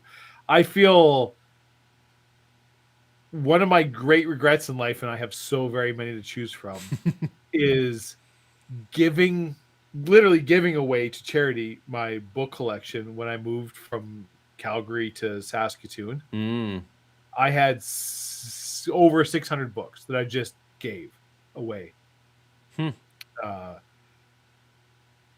various reasons. It was not a good place, but it's like now I'm like, fuck, I wish I had a lot of those books back, and I've replaced a number of them, and I've got a couple hundred books now, and like my library, but like some of those are like books that like these aren't in print anymore.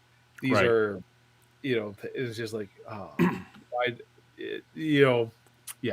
Anyways, but part of it was like I'd moved a couple times, and it's like moving books fucking sucks. It does. Right? Like it's they're heavy. You're just like, come on, this is. And I was like, I'm sick of this. No, get rid of all of this. None of this matters. Get rid of all of it. And it's like, turns out a lot of it does matter, and I wish I'd kept them. But I had in Saskatoon, I had about 7,000 to 10,000 comics. Mm-hmm. Yes, yeah, that's the other.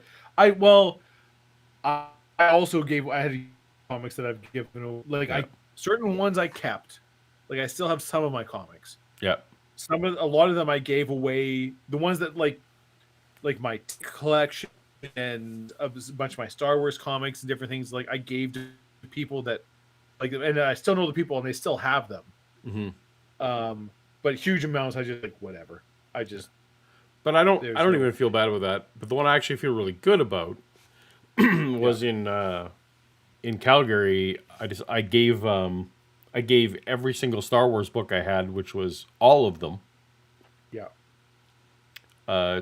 To a library. Yeah. Okay. And I was since have visited the section of the library that existed now because of me, and I was suddenly like, I'm never gonna read any of these again. Yeah, So Right. many of them are garbage. And it was like, Yes. well, I could give them to a secondhand bookstore for like whatever, but I was like, you know what? Like, but kids, like it was a school library, so kids can go check these things out and they have them for free.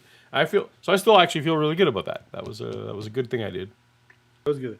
And I didn't even mind the people. Like I gave them to a charity in Calgary that like just, and you can go. They have a giant charity bookstore. I don't know if you ever went there. It's up in the Northeast. And every book, but... it's like every book is $1 or $2. I can't remember. And they're just like whatever book comes in. Yep. And sometimes you will find, if you're willing to like kind of like go through the shelves and go, it's like, holy shit, here's like a first edition, Asimov something or whatever. Okay. They're like, Wow. yeah, Okay. $1. Yeah. Right? Because it's like everything's $1. It never matters what it is. So if you're willing to like kind of come in on a regular basis and scan their shelves, and like I can't remember if it's the mustard seed or what it's not the mustard seed because it's not anyway, but they support some charity in Calgary and it's just this big bookstore in Calgary that just is like, yeah, they pay nothing. It's like you can drop off any book here. We don't care. Right. And we'll give you nothing for it. And we will, anyways, whatever. Moving on. Let me tell you something. I've already got several faxes from people who say they would be glad to act as a distributor. Oh yeah. Or a manufacturer or whatever for fidgets. It's amazing, isn't it? Yeah, I've got a lot of faxes here like that. So let me give my number here, and my can't give address. your number. Yeah, not my number. God help me, I wouldn't be able. Are you sure you even working my hands to the bone of it? Someone in chat has a signed copy of The Fifth Elephant, which. Ooh. That is, I've met a number of authors and have a lot of signed books. I never met Terry Pratchett. Terry Pratchett is, I feel like at some point Terry Pratchett will be taught in university. Oh, really? Okay. Like, yeah, he's amazing. He's such a good author in so many ways. Yeah. Anyways. Terry Pratchett or Neil Gaiman? You can keep only one. Terry Pratchett. Okay. All right. Yeah. And I love Neil Gaiman. I know you do. Yep. But Terry Pratchett is, and it's in some ways it's the last couple of books he suffered from early onset dementia, and he was a staunch atheist. You would actually probably like a lot of Terry Pratchett's things, and his last couple of books are heartbreaking because you can see his, like, he wrote over 40 books. And at the end, it's like, it's just, they're not good. Oh, shoot. Right? Okay. And, and you can see the degradation as his. Yeah, shoot. And you're just like, you went from here and drop off. It's like the last two I own them, but I've never read them because you're just like, this is depressing. Right. These, yeah. Well, that's too bad. It is too bad. And he was a person who was very positive and he was just a boiling cauldron of rage. That he reminds me of you in so many ways, Paul. Terry Pratchett was a very special person that had a lot of really good stuff. Well, I feel sorry for anyone who can relate to me. So there you go. Yeah. Is it a mailing address only? Yes, it's a mailing address only. If anybody shows up here, the P.O. Box thing is going to say, you and your fidget mentality, get out of here. So, but she'll be happy to receive the mail. So here is the address. It's 309 Cedar, C-E-D-A-R Street, number 4A, Santa Cruz, California, 95060. Wait a minute. Again. Yeah, please. 309 Cedar, C-E-D-A-R Street. No one in my audience should bother whoever lives at this address 30 years later now. Yeah, 30 years. I feel like, so usually art, Paul, you can back me up on this. When somebody's like, there's art's like, you do not understand how big my audience is and what you are promising here. Like, you should not make this promise because you cannot possibly fulfill it. But here, art's just like, yeah, whatever. Cool, go, right? Yeah. Yep. Number 4A, Yeah. Santa Cruz, California, 95060. 95060. 309 Cedar Street, number 4A, Santa Cruz, California, 95060. Okay. Biggest square for color doxes themselves. Yeah. So, is there a square that's like Dave tells a tangent story? Is that actual, like, that's a square? Yeah, I had it on mine. It's Dave tells an unrelated story. See, that in that one, you are actually, then you're in control of that. That you're in control of. Don't you remember the very start? I'm like, I feel like I'm in control of this, but it's also a thing that happens literally every show. Yes, no, it's clearly people have been. That's just how my brain works. What are you gonna do? Yeah, but yes, that's just a free check mark. Anybody who gets that's right. on there. Same as people have mentioned. There is a square for Paul mentions Star Wars. That's right. Yeah, we definitely got that one. Yeah, I don't have it on. You and I don't have it on our card. No, but that would have been. It's like that's just a free square every I don't actually remember whether I did or not, but I had to. I talked did. about my Star Wars books, so that's got to be it. And right? even before, I can't remember what it was. Before that, you mentioned like 20 minutes into the show, you talked about Fair enough. Something. Now, why are they writing to you? Okay, here's what we'll do. If they do send me a self-addressed stamped envelope, I will at the very least get them a catalog. If they include... You have a Fidget catalog? I've got 30 different kinds of them to make. I mean, those 5 kinds that I sent you, Art, is pretty much what I'm going to start with. But I need to ask you, by the way, about another type of fidget. Can I do that? Wait, just point out, I told an unrelated story about how much I tell unrelated stories. We got a real... It's very meta, yeah. Yeah, very meta. What's the old Mobius strip? We got a real Mobius. I've got the one here. Well, let me finish the mailing thing just so that it's done. Okay? Yeah, all right. And let me tell them what to... So if you send me a self-addressed stamped envelope, I will send you some sort of information catalog with several different models. You'll appreciate this, Paul. Right. I was trying to explain to some guys in the warehouse where I work, and I do not, honestly, I don't remember how this came up, what recursion is. Okay, And I'm like, and I was trying to like use examples and go, and like they just were not getting it.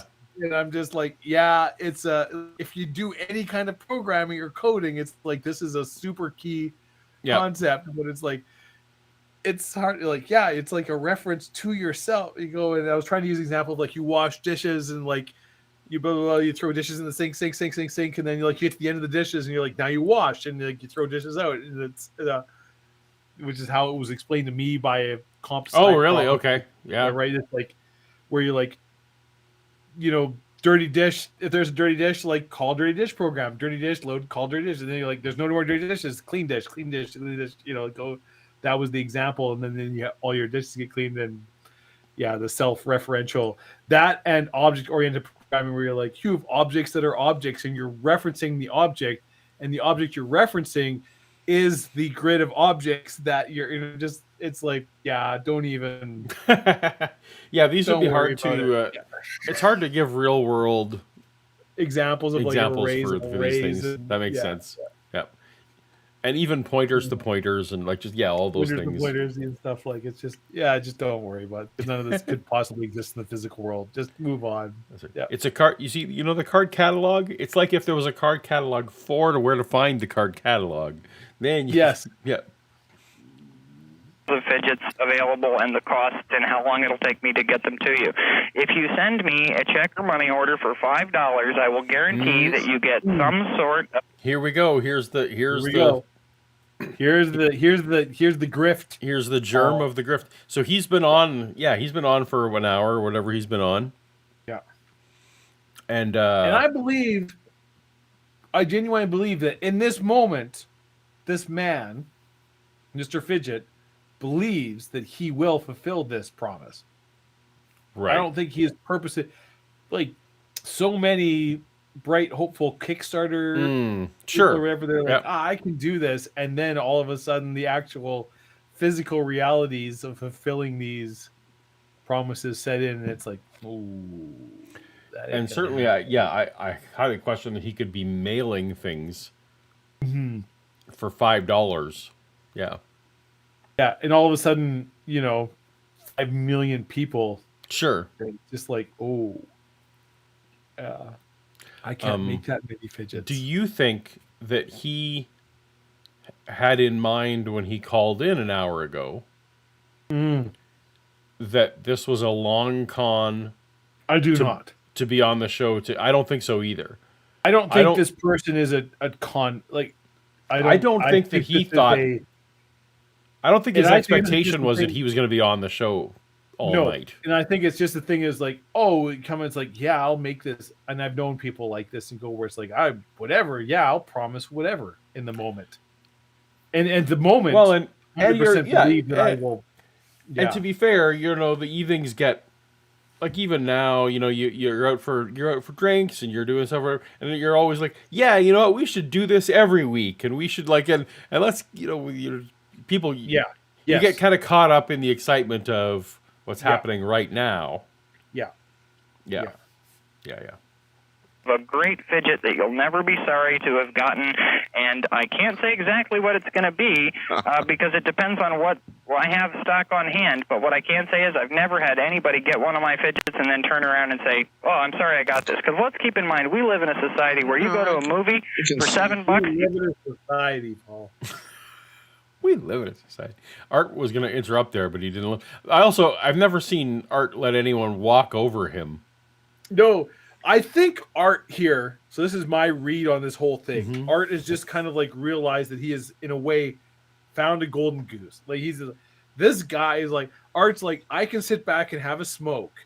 And this guy is just gonna, for like 2 hours, like I have to do very little. And this dude will I can let callers interact with him. I can do whatever. It's like, this is going to fill. We're great. Yeah. Yeah. He's taking calls. It doesn't matter if it's Nazi demons or whatever. This guy's just taking the calls. He's taking the calls. He's doing whatever it is. Like, I don't have to do shit. This guy's got it covered. Just like Paul, the ancient Egyptians used to do. No. So I'm going to go ahead and No. What? No. Paul, I don't know if you know this. The pyramids originally had a layer of marble around them and a gold cap. No. That is true. That is what happened. Oh, I see. All right. Yeah. So I'm gonna go ahead and tick Egypt. No. You don't get to bring up what you bring up. This is bullpucky. Get 2 hours, an hour and 42 minutes of entertainment, right? And you leave with nothing. And if you want stress relief, you go to a therapist for $75 an hour. So I think $5 is a good deal. No, it is. I've got to agree. This was 97 or whatever it was. I guess, that's $203 in current dollars. Yeah, I mean, I really do agree. It's just that you got to be sure you follow through with your fidget orders if you get a lot of them. I have business partners. There's people standing right here that would go to work with me making fidgets right now. You mean like people that you just met? No, I've actually been engaged in having a logistical manager and dealing with my fidget operation for 6 months now, and our relationship has gone through tides and turns, and ever since that assault thing happened a couple months ago, it's changed my mental psyche. I went from being a artist who's been pushing up the hill to being thrown down and embarrassed and humiliated in front of a crowd of people, and that had a detrimental effect. And this happened in front of a whole crowd of people, huh? Yeah, there was a whole line of witnesses that saw me effectively at some business which will remain nameless. They have a no bike skateboarder. Oh, this is the thing you missed while you were on your bio break. This was the okay. Yeah, where the security guards threw him down and. Oh dear. Yeah. Rollerblade policy, and I asked him about what that meant. Are you saying that they threw him down because he was preparing for Doomsday? And we're no. Just gonna check that. Oh no. But yeah, you talked about Doomsday, so cool. All right. Told me what it meant, and I should have honestly. Yeah. When you asked me about comics, I mean, Death of Superman was a great series, and then what followed, yeah, and which had Doomsday, of course, is yeah. There you go. So covered.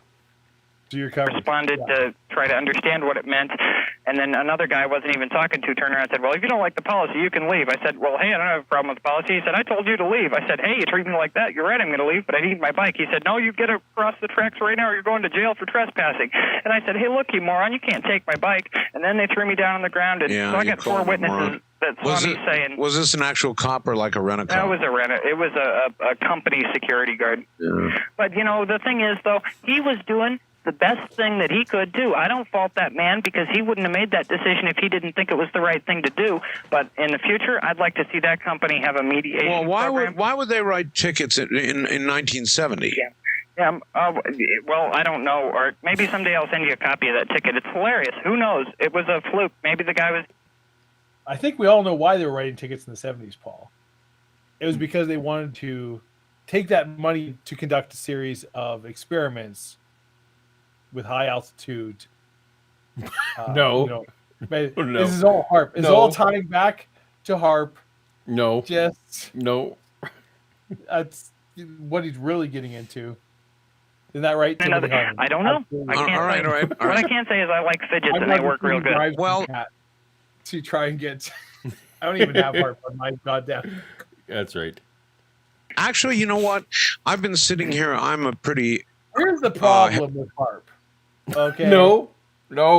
Be smoker, and I've been fidgeting now for about an hour and a half at least, and not smoking. So wow, I told you the guaranteed method to quit smoking from is to fidget instead. Yeah. So let me give you a couple like over the phone instructions for your fidget. You know the square one? Do you have that there? Well, no, I don't. I have one fidget here that I kind of have taken a liking to. Fancy one, isn't it? It's the fancy one. Isn't it? Well, no, it isn't actually. It's the one with the 2 rings and all the links in between. Yeah. Yeah, that's the one my mom used to quit smoking after 29 years smoking every day. Is that right? Art Bell is terrible. It's not even remotely entertaining. And I'm like, I want a HARP episode so bad because I love all of the lore surrounding going. It's just like they're all so bad. They're so bad. They're not fun. They're not interesting to listen to because it's some guy who dropped out of physics and MIT talking about all these radio waves, and it's just the least charismatic grognard. Ugh, it breaks my heart. Breaks my heart, Paul. We can't have a good HARP episode on Toast to Toast. We cannot. Yeah, good job, Timothy. You just won. Yeah. Not really though. No. I riff for a minute. I got to deal with a dog situation. What? I can hear that. I can hear it. Yeah. Oh,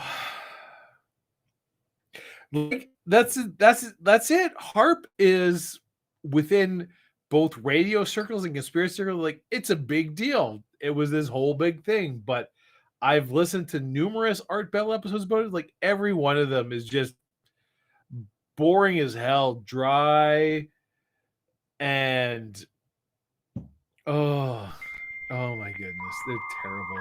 But hopefully someday I find a fun, enjoyable HARP episode that I can convince Paul will be good to have on here. Yeah. And not just the Muse tour.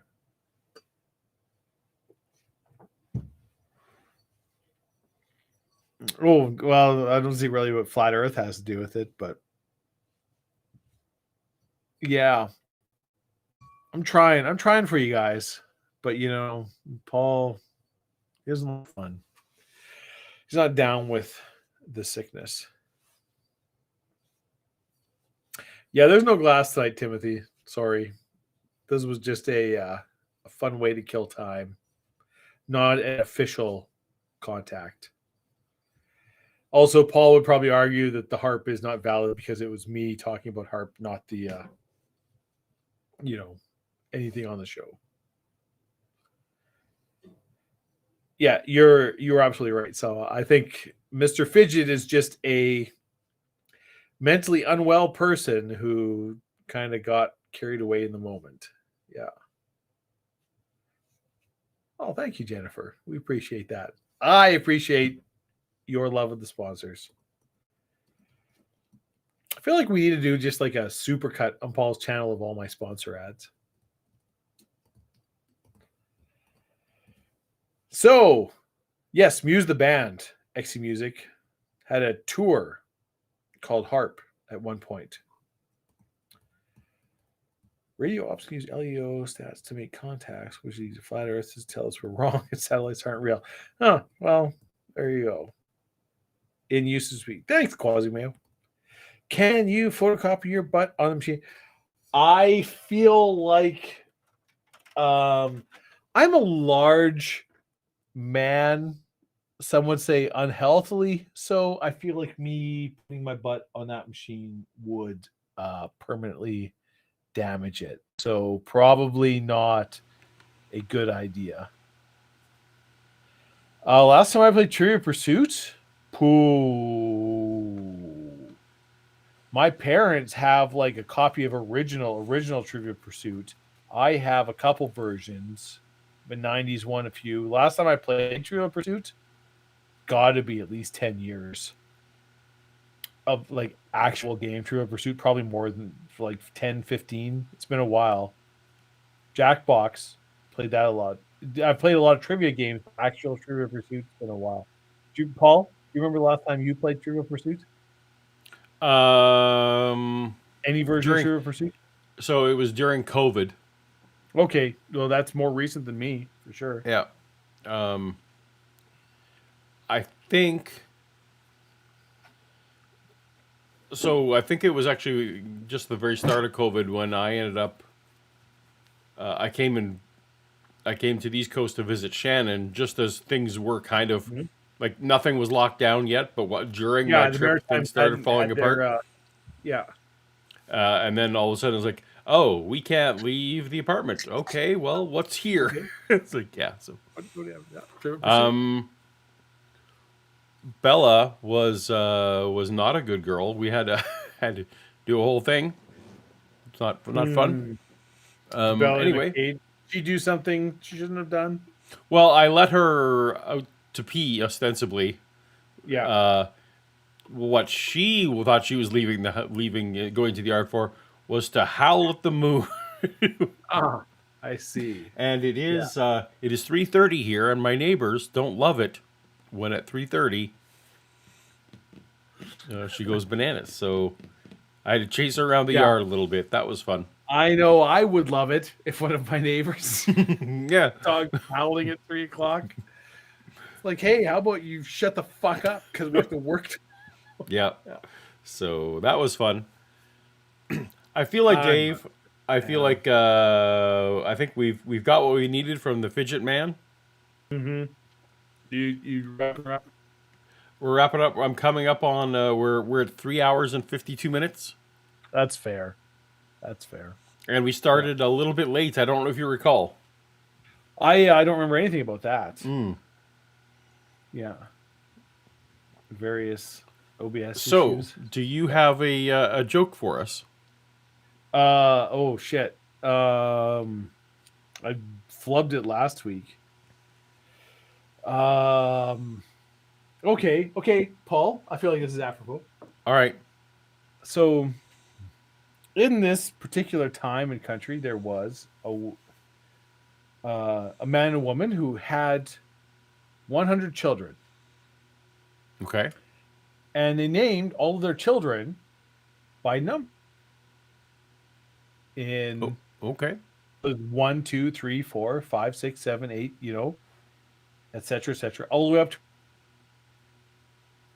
And this family ended up founding their own church for the simple practical reason that they couldn't fit into the village church.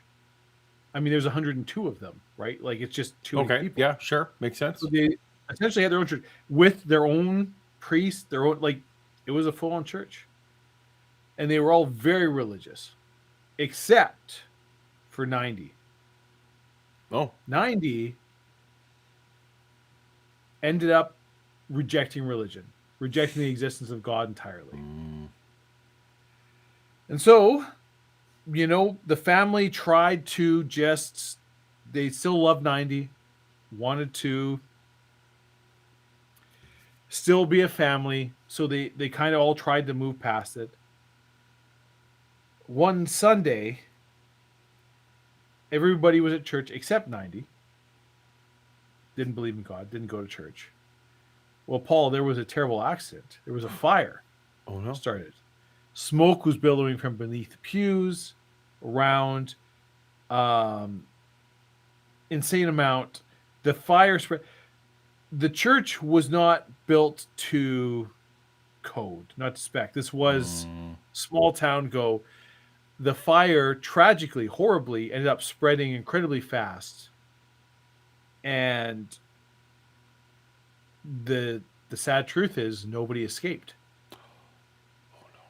All 101 people were lost in this horrible accidental fire in this church. Out of the whole family, only 90 was left alive. And 90 ended up having to find her own way and make a life for herself. She ended up marrying and having kids of her own. Not 100 of them like her mom, but just like 5 kids. So one day, the children of 90 found a stray dog, sick, starving, abandoned, and they bring it home. And they feed this dog, Paul. They care for it. They love it. They nurse it back to health. And they name the dog this. Unusual name. Mm-hmm. But it's what they do. And eventually this becomes strong, healthy, happy. You know, fully back. This is mostly German Shepherd, but it's kind of clearly there's some other things nobody really knows. Well, Paul, one night, and they go, I don't know if dogs in heat or what happened, but this jumps right over the fence and takes off running into the night.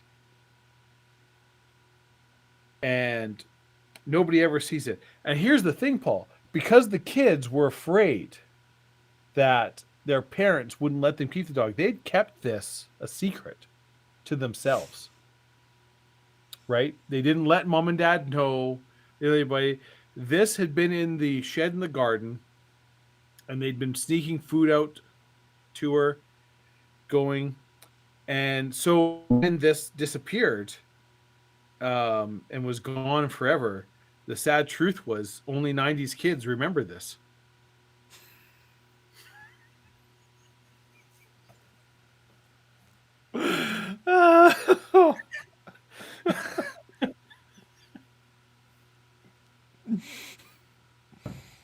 Very good. I was trying to anticipate. And very good. Very good. Yeah, there you go. Yeah.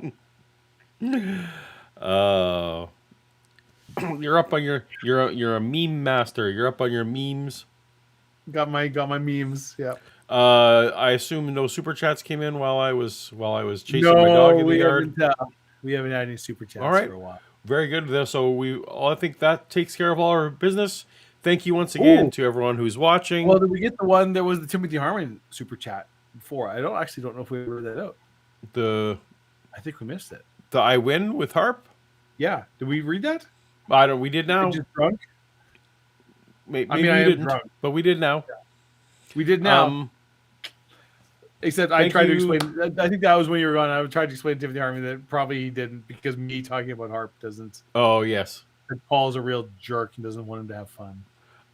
I'm taking Egypt. That's what it is. We win. So, thank you again to our sponsor, Ripped Pants. Ripped Pants.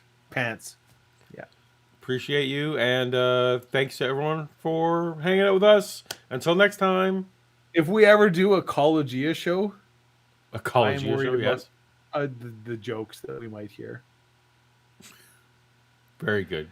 We should have a west of the Rockies, east of the Rockies, and call in if you got a good joke. And first time callers, even though First time callers. That will be the legitimate trick if we do a Paulogia line. What lines will we? Yes, we'll need to have some clever namings. Absolutely. But west and east of the Rockies is the. I love how somehow west and east of the Rockies are, even as if that's in any way a accurate breakdown of the United States of America. Oh well, no, clearly that's not the halfway point, but it was. But that's Art Bell's mind. Yeah. Well, the thing is, from the Rockies until you get to about Chicago. No. So. Yeah.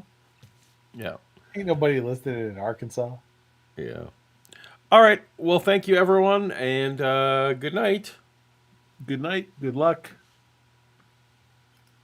Keep on keeping on. And now's where I pause until I and that's give the signal. End of our show.